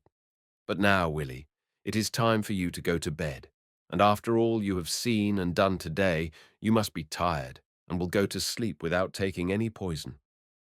Willy kissed his papa and mamma and was just going out of the room when the waiter brought in a parcel directed to Master Willy. "That's me," exclaimed Willy. "What can it be?" "Let us open the parcel," said his mother, "and then we shall find out what it is." They untied the string and unfolded the paper which covered the parcel, and what should there be within but a large piece of plum cake? "Oh, I know what it is," said Willy, "though I never saw it before. It is a piece of the cake Granny slapped so hard, and they have sent it me because I gave them the teetotum and the marbles." This proved true, but until Willy explained it, his papa and mamma could not understand what he meant. Willy begged they would taste the cake, and having eaten a little bit himself, he went to bed and soon fell asleep. The factory visited. The next day they went to see the factory, or cotton mills, at Milford. As there was no railroad from Derby to Milford, they were driven with horses, and Willy was very glad to see his old friends, the horses, once more. It is true that they did not go so fast as the train, and that he was impatient to arrive, and was continually popping his head out of the window in hopes of seeing the factory. His father told him that he must look out for the smoke from the chimney of the great steam engine which put all the machinery in motion. But Willie answered, "It is a water wheel, Papa, not a steam engine, that makes everything turn at these mills. Johnny told me so." Willie felt a sort of pride that he knew something his papa did not, but when he thought about it, he said to himself, "It would be very foolish to be proud of that, for it was only by chance I heard it." At last they reached Milford, and the carriage drove into a large courtyard surrounded by buildings in which the work was carried on. Willie was at first a good deal bewildered at the sight of the machinery and the noise it made in working. In one room he saw large bales of cotton wool which had been brought from foreign countries and which men were unpacking. Willie observed that it looked untidy and dirty, not like the nice cotton wool Mamma had at home. "You will see the difference after it is carded," said one of the men. "We begin by carding or pulling it to pieces, and then we squeeze it between two great rollers, and you shall see how clean it comes out." And he took them into another room, where the wool came out from between two rollers, and it looked so white and soft that Willie said it put him in mind of wreaths of snow. He asked this man if he knew a little boy called Johnny, whose mother was blind. "Yes," replied he, "I am his uncle." "Have you seen him lately?" "I have not heard of him for a long time." Willie was much pleased to have found out Johnny's uncle, and to be able to tell him that Johnny was well, and to give him news of all the family. They then went into another workroom, where they saw the cotton twisting into threads, and the children busy joining these threads when they broke. This pleased him much, for after all he had heard from Johnny, they seemed like old acquaintances. But he asked what those children were doing, who went about wiping everything. "All this twisting and twirling of the cotton wool," said his father, "makes a great deal of dust, which would injure the machinery and prevent it from working if it collected on it. So these children are employed to wipe it away and keep everything clean." They then went into another room where the cotton thread, which had been wound off from the spindles after it had been sufficiently spun, was being made up into skeins, and this was done by women and children. At last they were taken to see the great water wheel which put all the machinery into motion, and Willie declared that it was as big again as the wheel at the corn mill, and he thought it must be as strong as 100 horses to be able to make so many things move. "Everything seems alive in the factory," said he. "Nothing stands still except the people, who are really alive, and they move only when they have threads to tie or other work to do, whilst the machinery is at work all day long. It works a great deal harder and does a great deal more than all the live people." "Very true," observed his papa, "but the machinery would work to no purpose if these living people did not set things to rights when they went wrong." "Yes," said Willie. "If there was nobody to join the threads when they broke, the wheel might go round and round forever. There would be no thread to twist." He then asked if all the people who worked in the factory were paid for it. "Certainly," replied his papa. "They are paid by the person to whom the factory belongs." "He must have a great deal of money to pay so many people. Where does he get it all?" "By selling the thread after it is spun," said his mamma. "There must be a great deal of cotton thread to sell, indeed," said Willie. "But do you think he will get money enough for it to pay all these people?" "Yes, and a great deal more, for he must get money enough to pay for the cotton, which comes from countries a great way off, and for all the machinery. And then he must get something over, for he would not take so much trouble if he did not make some profits to put into his pocket." "What are profits?" inquired Willie. "I will tell you what profits are," said his mother. "It is the little over which the landlady makes at the inn." "But a manufacture is not at all like an inn," observed Willie. "Not much," replied she. "But the manufacturer buys the cotton, and when he has spun it into thread, he sells it again, and he sells it for more than it cost him, and what he gets over is profit." "Oh, yes, now I understand it," said Willie. "And with what he gets over, he buys clothes and dinners for his children and sends them to school, as the landlady did." "Yes," said his father, "he may spend his profits in whatever manner he chooses, and it has pleased the good Mr. Joseph Strutt, to whom this factory belongs, to spend a great deal of his profits in making that fine garden for the people." "Oh, how good he is!" cried Willy. "But, Papa, does everybody who sells things sell them for a little more than the things cost him?" "Yes," said his father. "But we have had enough of buying and selling now, and I should think more than enough to puzzle your little head." "I was puzzled," said Willy, "till I thought of the landlady at the inn, and her pockets full of money, made by people paying a little over, and then I understood it." The next day they continued their journey by railway, and arrived safely at Grandmamma's country house, where they were to spend a month. The country house! Willy was highly delighted with everything he saw at his grandmamma's house. It was quite unlike his papa's house in town. The rooms were smaller, and the curtains and tables and chairs were not so fine. But then there were cows with their calves in the cow-house, and horses with their young colts in the stables, and sheep in the meadows with their lambs skipping about them, and hens with their chickens in the poultry yard, and ducks and geese swimming in the pond, and they all looked as if they were so happy and so hungry, for excepting the birds which were swimming in the water, they were all busy eating. "As for the cows and sheep," said Willy, "they may eat all day long, and I believe they do. For only look at that cow, Grandmamma, lying down to rest. She is still chewing the grass she has been eating." "That cows always do," replied his grandmother. "When they eat grass, they do not chew it, but put it into a sort of bag or pouch they have inside them, and when the bag is full they lie down, and whilst they are resting they bring the grass out of this pouch back into their mouths, chew it at their leisure, and then swallow it, just as we do our food." Grandmamma then took Willy to a little garden, which had been made on purpose for him. "The gardener," said she, "has got it into very good order for you, and you are to keep it so. Look at these rows of peas. They are now in blossom. Next week these blossoms will fall." "Oh, I shall be very sorry for that," said Willy. "They look so pretty, and they smell so sweet," added he, putting his nose close to one of the flowers. "It is a pity they do not last longer. But when they are gone, something better, though not so pretty, will come in their place. Instead of flowers, there will be peas in a pod." "I know what pea pods are," said Willy.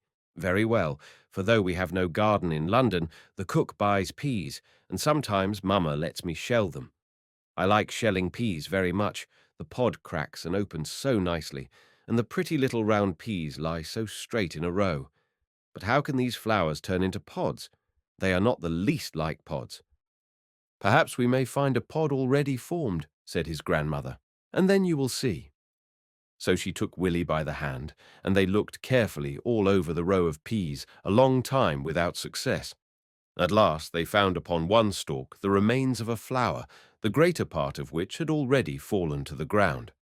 Grandmamma picked off what remained, and then showed Willy a very small pod, but she would not open it, because, she said, the peas would be too small to eat. She thought not larger than pins' heads.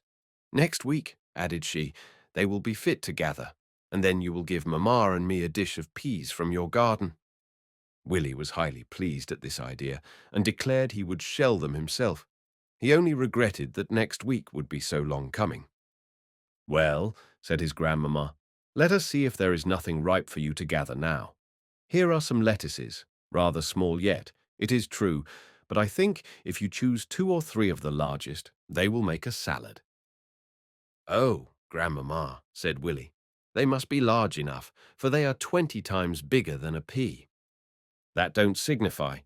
Peas and lettuces cannot be compared together. They are so different." She then took out her garden knife and showed Willy how to cut a lettuce, and having cut one herself, she let Willy cut 2. The first he cut rather awkwardly, but with the second he succeeded tolerably well. "Now," said he, "I must take them in to the cook to be boiled." "No, you are thinking again of your peas. Lettuces are eaten without any boiling. You have only to wash them well and pour some oil and vinegar over them with a little salt, and they will make a nice salad." Willy then gathered a nosegay for his mamma. He chose first a full-blown rose. "Then," said he, "there must be some buds too. Little buds are like the little children of the rose, and Mamma is very fond of little children. Then he gathered some jessamine and several other flowers, and was very proud that this beautiful nosegay should come from his own garden, and he felt that he loved his grandmamma better than ever for having given it to him. The only fear he had was that he should not know how to keep it in order. "I have seen a gardener dig and hoe," said he, "but their spades and hoes are so large and so heavy that when I tried to use them, I could scarcely lift them." Grandmamma then called to the gardener, who was at work in another part of the garden, and he came up, holding his spade in his hand. Willy tried to handle it, but he could scarcely lift it from the ground. He looked very sorrowful, but Grandmamma smiled and said, "Little children must have little tools to work with." She then took him to a tool house, where, amongst a number of large tools, she found a complete set of small ones, fit for a boy of Willy's age to use. Oh, if you had but seen how he jumped about for joy, and then sprang up to kiss his grandmamma for her charming present. "These tools will be of no use," said she, "unless you know how to work with them. But if you are a good child, and mind what the gardener tells you, you will learn to be a little gardener yourself." "That I will," said Willy. "I shall be a little gardener, just big enough for my little garden." They then returned to the house, and Grandmamma took out her spinning wheel and began to spin. This delighted Willy, who immediately told her all he had seen at the factory, and how much her wheel was like the machinery there, and then he laughed and said that her foot had been compared to a steam engine. "Not quite so powerful," replied she, "but it is strong enough to set everything going in my little factory, and a factory it is, as well as the great ones, for it makes thread as good as they do, though not so much, I must allow." The gardener. The gardener, who had promised to teach Willy gardening, said he was just then very busy about his celery, but that if he would come to him in the evening, he would be at leisure. "Or if," added he, "you like to come and see me at work now, you may learn something." Willy willingly agreed to do this, so he tied up his tools and carried them over his shoulder. The gardener said, if he meant to see him work, he must not meddle with his tools, as it would interrupt him, and he should not be able to get on with his work. Willy promised he would not use his new tools, but he could not bear to part with them. When they reached the celery bed, Willy thought the celery looked very nice and clean, and that the gardener was going to gather it, for he remembered having eaten some in salad, and he asked the gardener if he would give him one stick of celery to put into his salad of lettuces. But the gardener said the celery was not fit for gathering yet, and to Willy's great surprise, he found that the gardener was busy covering all these plants with earth and patting it over them with his spade, just as if they were dirty rubbish, fit for nothing but to be buried in the ground. He could not help crying out, "Oh dear, how can you cover that nice celery with dirt? You will quite spoil it." "Not a bit," replied the gardener. "It will grow much finer and whiter under the ground than above it. If I let it grow up like other plants, it would be green like them, and so bitter that you could not eat it. But when it is covered up from the light, it grows white and crisp and good to eat." "Well," said Willy, "I never should have thought that all that dirty earth could have done it any good. Your nurse will call this earth dirt if it gets upon your clothes and soils them, but I can tell you that earth is one of the best things we have. What would become of this garden if there were not earth for the trees and plants of all sorts to grow in? Why, you would have neither flowers nor fruit, and I'm sure that would not please you." "No, indeed," said Willy, "but you do not cover all the other plants with earth, as you do the celery." "No, because we do not want them to grow white. They do much better with green leaves and colored blossoms and fruit, so we only cover their roots with earth. That is what all plants want. Ah, you little know all the good that happens under this dirty ground, which you despise so much. Have you never sown any seeds?" "Oh, yes, very often." "Well, then, you know, seeds are little brown things, much of the color of dirt, and perhaps you may think no better of them than you do of earth, but do you know what they grow into when they are sown?" "Yes, they turn into flowers and leaves and all sorts of pretty things, but I cannot think how all this happens in that dark, dirty place underground.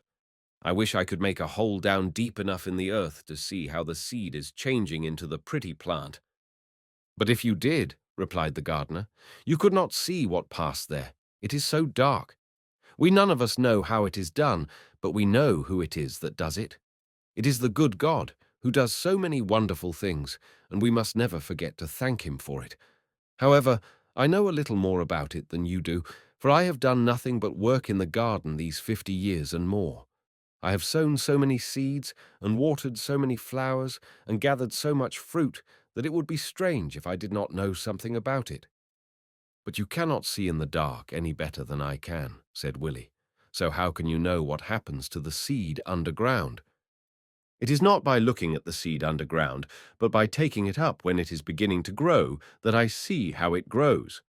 Come along with me, said he, taking Willy by the hand and carrying his hoe with the other. And he led him to another part of the garden, where there was a bed of fresh earth raked over, quite smooth and neat. Are you going to sow some seeds in this bed? Asked Willy, for there is nothing growing in it. I sowed the seeds some days ago, and by this time I am sure they are all growing. That is, beginning to change into plants, but they have not had time to grow up above ground yet. Then he took his hoe and turned up a little bit of the earth, and there he found 3 or 4 seeds of kidney beans beginning to sprout out and grow. He took up one, and showing it to Willy, said, Look here, what has happened to this seed? I don't know, replied Willy, but I think it must have been broken in falling when it was sown, for you see it is split quite open and spoiled, so this poor seed will never grow. It is not spoiled at all, said the gardener, for it must be split open to be changed into a plant. The skin of the seed cracks, and through the crack the little stem or stalk of the plant grows up. But there is nothing growing out of this split seed. No, there has not been time for the stem to grow long enough to get through the crack. But let us go to the other end of the row, where the seeds were sown a day or 2 earlier. They did so, and upon turning up the earth, they found several seeds in which a little stem was growing out of the split seed. This delighted Willy, who also picked up a seed which seemed to have 2 stems, but the gardener told him one of them was the root of the plant and would grow down into the ground instead of upright into the air. Then, looking carefully along the bed, they saw several tiny stems, scarcely bigger than threads, peeping above ground. I should like to know all about these seeds and flowers, said Willy. It is so very curious. I cannot teach you more than I have learnt myself by working in my garden, but there are many people who know more about it from reading in books, and I dare say when you grow up your papa will teach you more about it. The good old gardener then took Willy back to the house, and every evening Willy went with him to learn how to work in his little garden. The following week the peas were large enough to gather, and Willy shelled them himself, and I believe he watched them whilst they were boiling on the fire, and if he had been strong enough, I do think he would have carried them himself and placed them on the dinner table. However, he had the satisfaction of seeing them and hearing them praised by his parents, and he thought he had never tasted anything so good in all his life. The little coward! When Willy had been some time at his grandmother's and made acquaintance with everything about the farm, and had been taught by the old gardener to take care of his little garden, his grandmother told him that she expected some friends from London. She said they would bring with them a little boy about his own age, who, she hoped, would make a pleasant companion for him. I do not know him, added she, but as he has always lived in London, I dare say everything in the country will be new to him and amuse him. The thoughts of a playfellow pleased Willy much, and he was watching the greater part of the day for the arrival of the carriage. At last he heard the trotting of the horses and the rolling of the wheels, and presently a carriage stopped at the door and the bell rung. The party soon alighted and appeared in the drawing-room, but the little boy, whose name was Tommy, attracted all Willy's attention. There was some shyness between them at first, but they soon got over it and made acquaintance, and then Willy took Tommy away to show him his garden. There they feasted on gooseberries and currants, but unfortunately Tommy, in thrusting his hand into a gooseberry bush, got a thorn into one of his fingers, which hurt him sadly. "Oh, you must come in and have it taken out," said Willy, "and then the pain will be over." But Tommy did not like to do this, for he fancied that taking it out would give him still more pain. However, he was ashamed to say so and went into the house and told his mamma what had happened. "You see, mamma," said he, "that I was not afraid of thrusting my hand into the gooseberry bush." Poor Tommy knew he was a coward, and therefore he was very glad when he had anything which he thought courageous to boast of. "I think it would have been better if you had been afraid," replied his mother. "There is always danger of being pricked, at least by thorns, when you put your hand into a gooseberry bush, and you should never run into danger when there is no reason for it. Well, now let us look at this finger." And she brought her needle for the purpose of taking out the thorn. At sight of the needle, poor Tommy's courage was all gone, and instead of holding out his hand, he ran off to the farthest corner of the room, and it was not without some difficulty that she got him to consent to have the thorn taken out. When this was done, and he found the pain entirely gone, he thought he had been very foolish to make such a fuss about it, for the pain of taking out the thorn had been very short, and now it was all over, and he should have felt quite happy if he had not been ashamed of his cowardice. At night he slept in the same room as Willy, and in the morning he was awakened by the crowing of the cocks, and he wanted Willy to get up that he might go and see them in the poultry yard. Willy said it was too early, and that he must turn about and go to sleep again. But Tommy remained awake, listening with delight to the noise of cock-a-doodle-doo, cock-a-doodle-doo. By and by he heard another noise, and he could not conceive what it was. It sounded like beating somebody, and he was sadly frightened, thinking perhaps they might come and beat him. But he was ashamed to awake Willy, who had fallen asleep again, lest he should again laugh at him for his cowardice. So he lay awake, trembling with fear, till Willy awoke. He then asked him what the noise was, and Willy burst out laughing when he saw how frightened Tommy was. "But are they not beating somebody very hard?" cried Tommy. "No," replied Willy. "They are beating something, not some person." "Well, but they must hurt it very much. I wonder you can laugh so. Dress yourself quickly and come and see what it is, and then you will laugh too." As soon as they were dressed, Willy took him to the barn, and there they saw 4 men threshing corn. Tommy tried to laugh, but he did not do it heartily, for he could not help thinking that those broken sticks tied together might by chance give him a blow instead of the corn. Willy told him those sticks always struck at the same distance, so it was very easy for them to know how near they might go to the threshers without danger, and he walked boldly on, whilst Tommy followed him timidly, always keeping at a greater distance than Willy. And he was very glad when Willy proposed that they should go and see the cocks and hens, for he was not at all afraid of them. Then there were ducks too, swimming about in a pretty little round pond, with their little ducklings swimming after them. "I wonder the little chickens do not go into the water too," said Tommy. Willy told him they could not swim, so that if they went into the water they would be drowned, and the dairymaid, who was there feeding the poultry, took up a little duckling and showed Tommy how its feet were made. "They look like long fingers," said Tommy, "only they are joined together by a thick skin." Then she took up a chicken and showed him it had no skin between its toes. "It is this skin," said she, "which makes the ducks swim. Look how the great duck paddles in the water with his 2 legs, just as a man paddles in a boat with his paddles or oars." She then gave the boys some food to throw to the poultry, upon which they all gathered round Willy and Tommy, ducks, chickens, turkeys, and all, and even the pigeons flew down from the pigeon house to partake of the feast. Tommy thought this extremely diverting, though he could not help sometimes shrinking back a little when a great turkey, or a cock with his red comb, came very near him. Many of the birds quarrelled with each other for the crumbs, and at last the turkey-cock grew so enraged that he stretched out his great black tail like a fan. His throat swelled and became purple, his eyes and comb became red and fiery, and he screamed out, "Oh, gobbledy, gobbledy, gobbledy," upon which Tommy let fall the dish in which he held the crumbs and scampered away as fast as his legs could carry him. Willy hallooed after him to stop him, but nothing could persuade him to come near the squalling turkey-cock. "Well," said Willy, "I think it is of no use your coming into the country if you are afraid of everything that is amusing." "The little coward," continued. The 2 boys were going in to breakfast when they met the old nurse, who told them to come along with her, and they should have their breakfast out of doors. When they got there, they found the dairymaid, who had finished feeding the poultry and was now milking the cows. "Well, Master Tommy," said she, "have you got over your fright of the turkey cock?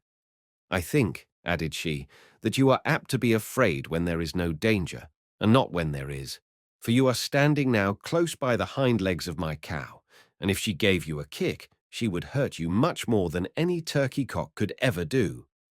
Tommy jumped away in an instant and placed himself close beside the dairymaid, as if for protection. She then went on milking and filled 2 jugs, the milk frothing up above the brim. And Nurse said the boys had better drink it there while it was warm from the cow than take it home across the farmyard to the nursery, and she gave them each a thick slice of bread and butter to eat with the milk. They sat down on 2 low milking stools and ate their breakfasts with great appetite. But just as Tommy held the jug up to his mouth, while his nose dipped into the froth, a donkey who was in one of the stalls began to bray. He had never heard an ass bray in his life, and certainly it is as ugly and disagreeable a noise as can be made by any animal, so it is no wonder that he was frightened. Down fell the jug on the ground, the milk was all spilt, but luckily the mug was not broken. Tommy was going to run away, but the nurse and the dairymaid and Willy all laughed so much at him that he stood still, as pale as a sheet and trembling with fear. "Why, what is it? And where is it? Or who is it? Won't it hurt us?" "You goose," said Willy. "It is nothing but the donkey, the nice little donkey that you are to ride upon after breakfast."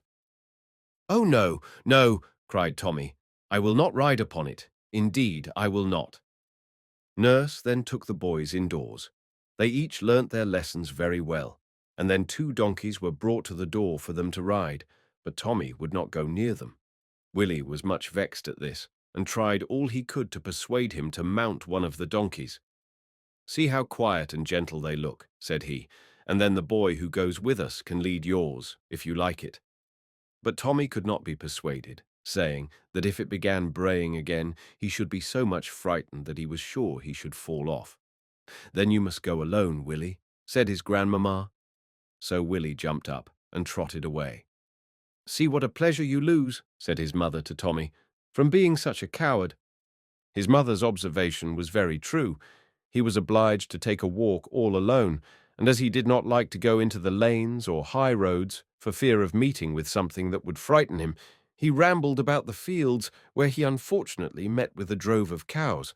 Some of them were a little skittish, and one of them was running up towards Tommy, who in his fright, in order to avoid her, scrambled up a small tree which stood close by.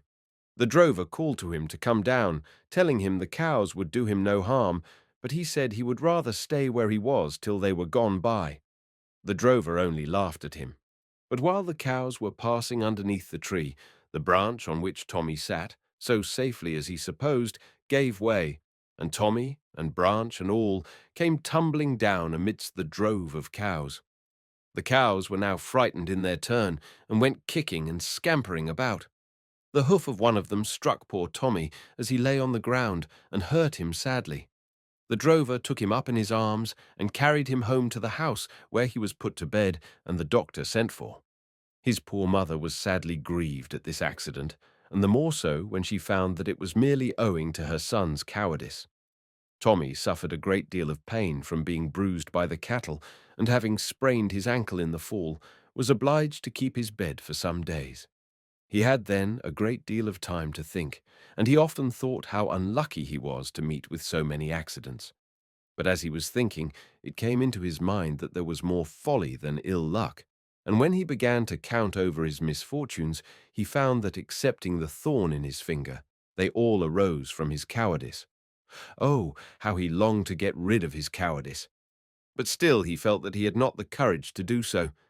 One day, as he was lying in bed with his eyes shut, his mamma, who was sitting in the room at work with his grandmamma, thinking that Tommy was asleep, said, "What would I give if my poor child could get rid of that sad fault? It makes his life unhappy, and mine too, I am sure, for I am always afraid of some accident happening to him, and then it grieves me to the heart that he should be so weak and foolish." Grandmamma tried to comfort her, and said that she hoped, as he grew older, he would get more courage.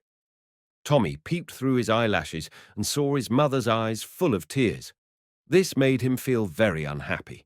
He had always thought that nobody suffered from his cowardice but himself, and he could not bear the idea of making his mother unhappy. When she heard him move in the bed, she said, "Now I must go and give him his medicine, and even that is a painful task for me. I am obliged both to scold and coax in order to make him take it." What was her surprise when, on offering him the dose, he swallowed it at one draught, without even making a wry face, and then flung his arms round his mother's neck, saying, "Dear mamma, does that make you happy?" "Yes, my love, indeed it does," said she. "But how is it that you have all at once become so courageous?" "It is from hearing what you said just now to grandmamma," replied he. "I am so very sorry to have made you unhappy that I do not think that I shall ever be a coward again. I can't be sure, but I hope so. I will try all I can." And Tommy kept his word.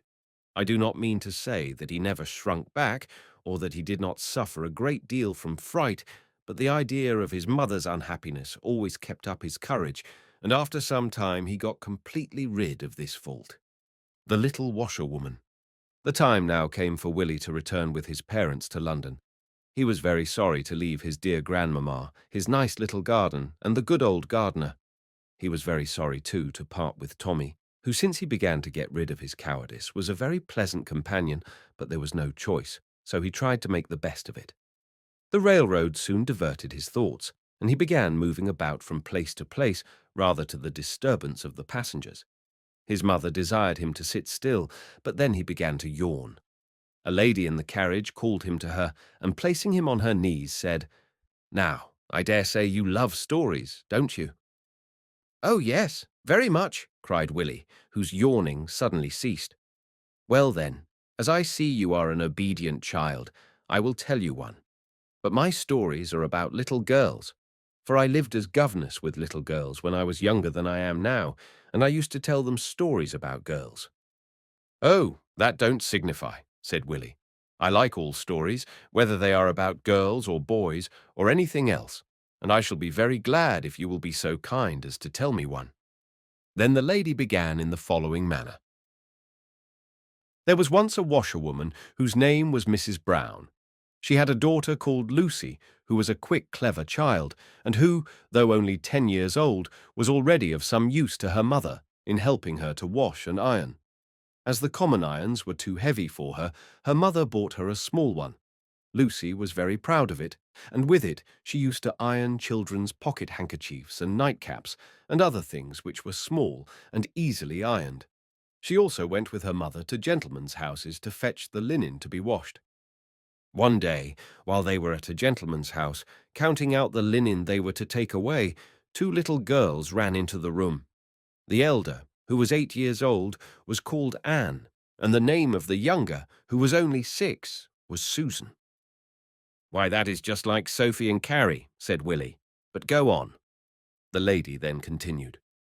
"Oh, Mrs. Brown," said Anne, "I am so glad you and Lucy are come, for we want our dolls' clothes to be washed. Cannot you wash them for us?" "To be sure I can, miss," answered Mrs. Brown, "but I thought you always washed them yourselves." "Yes, we do in general," said Susan, "but we are going to have a little party of friends, so we want the doll to be very nicely dressed, and I am sure you would wash her clothes much better than we could. But perhaps," added she, "Lucy can wash them, for I know you have taught her to wash, and then she has a nice little iron of her own, which I think would iron dolls' clothes better than a large one. Do you think you could, Lucy?" Lucy coloured up with pleasure that the young ladies should trust their dolls' clothes to her, and timidly answered, "Yes." Anne then asked on what day Mrs. Brown brought the linen home, and when she heard it was not till Saturday, she exclaimed, "Oh dear, that will never do, for our little party is tomorrow evening." "I can wash them out today," said Lucy, "iron them tomorrow morning, and bring them home in good time." "That will do very well," said Susan, "and I will tell you what, if they are nicely done, I will give you one of the cakes that we are to have to treat our friends with. Then you must take particular care of this frock. Only look how pretty it is," said she, holding up the doll's frock. It is covered all over with little worked sprigs, and the muslin is so clear that you can see quite through it, and the doll has a beautiful pink slip to wear underneath it. But we do not send that to be washed, because it is made of satin, and satin does not wash. This white petticoat, said she, is only an under one, and then here is her shift, for Miss Dolly must be clean from top to toe, that the company may admire her.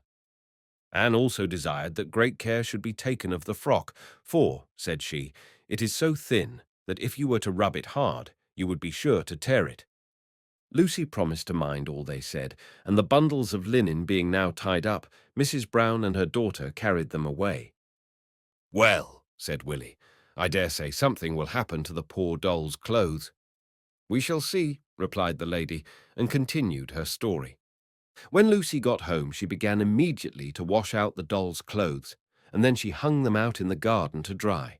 She took care not to spread them on a gooseberry bush or on any plant that had thorns, which might tear them, but hung them over a little line, and when they were dry, she took them in, sprinkled them, and folded them up. The train now stopped at a station, and there was so much bustle made by the passengers, some of whom were getting out of the carriages and others getting in, some taking leave of their friends and others meeting friends, that the lady could not go on with her story. But when everyone was settled, Willy looked very wistfully at her and said, "Now we are all so nice and quiet, won't you go on with the story?" And the lady went on as follows. The next morning Lucy was very impatient to iron the doll's clothes.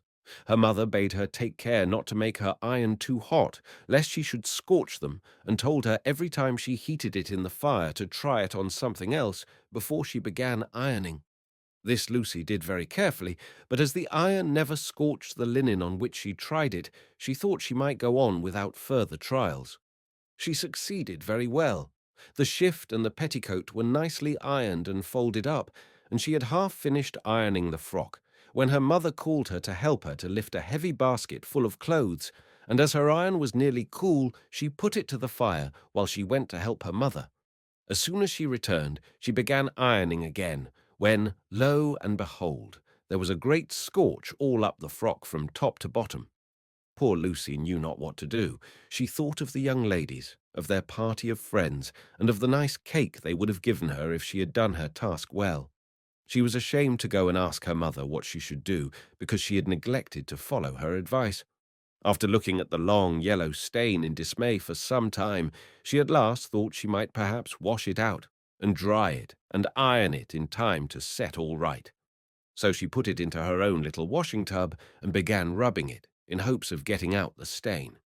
But it still remained, so she rubbed harder and harder, till at last she tore a great hole in the muslin. Then she thought all was lost, and in despair she burst into tears.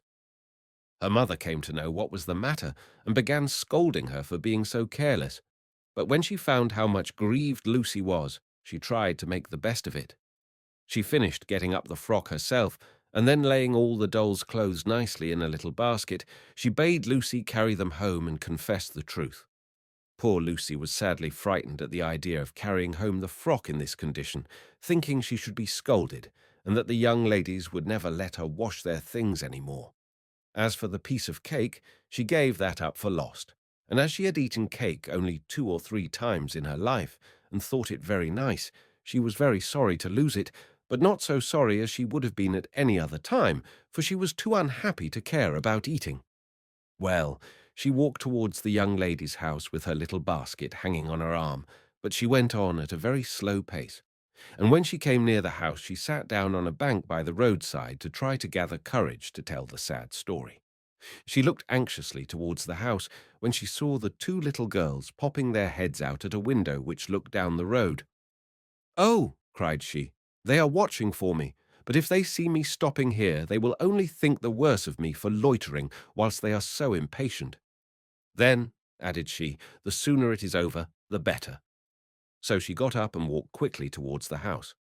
When she arrived, she could not say a word, but the impatient little girls snatched the basket and began unfolding the parcel. What was their horror when they saw the beautiful sprigged muslin frock quite spoilt? Susan, who was a quick-tempered child, was very angry and scolded poor Lucy heartily. "What a shame," said she, "to tear our best doll's frock all to pieces. You shall have no cake, no, that you shall not." And bursting into tears, she ran away to tell her mamma. Anne was much more moderate. She was older than her sister, and of a more gentle disposition, and when she saw the tears running down poor Lucy's cheeks instead of scolding her, she inquired how it had happened, and finding that it was merely from a little heedlessness, she begged Lucy to dry up her tears, as she was sure she would be more careful another time. Susan then returned into the room with her mamma, and Lucy again was frightened, expecting a severe scolding from the lady. But instead of that, she spoke to her calmly and good-naturedly, and Susan, who had been reprimanded by her mother for her violence, stood silent and abashed. Lucy, quite comforted at being so well treated, dropped a courtesy and was going away when Susan bid her stay a minute longer, and ran and fetched her the cake. But Lucy did not dare take it. "No, miss," she said, "I do not deserve it." "But," said the lady, "if you do not deserve it on account of the washing, Susan owes you some amends for behaving so ill to you when she was in a passion." Lucy blushed and smiled, and took the cake, and went away quite happy. And Anne and Susan's kind mamma soon made them happy too, for she gave them a piece of new muslin which matched the doll's frock exactly. Nurse had just time to take out the spoilt part and sew in a new breadth, and before their little friends arrived, Dolly was in full dress and very much admired by them all. The return to old friends. "Well, that is a pretty story," said Willy. "And do you know a great many others?" "Yes," said the lady, "but I should be out of breath if I told you stories all the way. Besides, I want to talk to other people as well as to you." Willy thought that was but fair, and after thanking the lady for her kindness, he returned to seat himself by his mamma, who told him they would soon reach Derby. This pleased him highly. "Then," said he, "I shall see my old friend Anna, the landlady's daughter, at the inn." "Oh, but we shall not see the blind woman and her children." "Possibly we may," replied his mother, "for tomorrow is Sunday, and that is the day they are most likely to go to see their old mother." Soon after they reached Derby, Willy renewed acquaintance with Anna and the landlady, and in the evening they went to walk in the Arboretum, and there they met all the family, except the blind woman herself. "Where is she?" asked Willy's mother. "I hope not ill." "Oh dear, no, ma'am," cried Martha, her eyes sparkling with joy at the good news she had to tell. "Well, quite well, and she can see us all now. She is no longer blind." "Oh, how glad I am," said Willy. "Where is she? How happy she must be, and how I should like to see her now. She can see." "She is at the hospital," said Martha. "She was couched only about 10 days ago, and is not allowed yet to go abroad in the daylight. But if you had but seen her kiss us all round, when her eyes first saw, and then kneel down and thank God for restoring her sight, and preserving all her children so that she had the blessing of seeing them again. Well, I really thought we should have cried our eyes out. We were all so happy." "Cry for being happy," said Willy. "Why, I thought people laughed when they were happy." "So they do," said Martha. "But when they are very, very glad, they cannot laugh, and then they sometimes cry for joy." Willy told Betsy and Johnny all about Grandmamma's farm and his own little garden, and they, in return, told him all about their mother going to the hospital, and how the surgeons had done something to her eyes which made her see, and what a treat their grandmother was going to give them when Mother was well enough to leave the hospital. "It is to be a grand drinking tea in the gardens," said she, "and I don't know how many nice things there will be. She is, I believe, making some of the pies and cakes already." When they returned to the inn, there was still daylight enough for Willy to go over the landlady's garden with his friend Anna, and she showed him the apricot and peach trees, which were now full of ripe fruit, whilst, at their first visit, Willy had scarcely noticed them, seeing nothing but small green balls growing on their branches. "I will tell you a secret," said Anna, "if you will keep it. Mamma bade me gather some of these apricots and peaches and put them in a nice little basket, almost quite new, and cover the fruit over with fresh green leaves, as she means to give it to your mamma when she goes away to eat while she is on the railroad." The next morning the landlady came with her bill to be paid, and Willy was very glad when he saw his mamma take 2 sovereigns out of her purse and a great many shillings, for he thought, "I hope she will have a good deal instead of a little over." Then Anna came with the nice basket of fruit and offered it, and Willy's mamma was much pleased and thanked her and gave her a pretty silver pencil case in return, which delighted Anna. In a few hours more Willy's travels were ended by his arrival in London. We shall therefore take leave of him after his pleasant journey and his happy return. The end.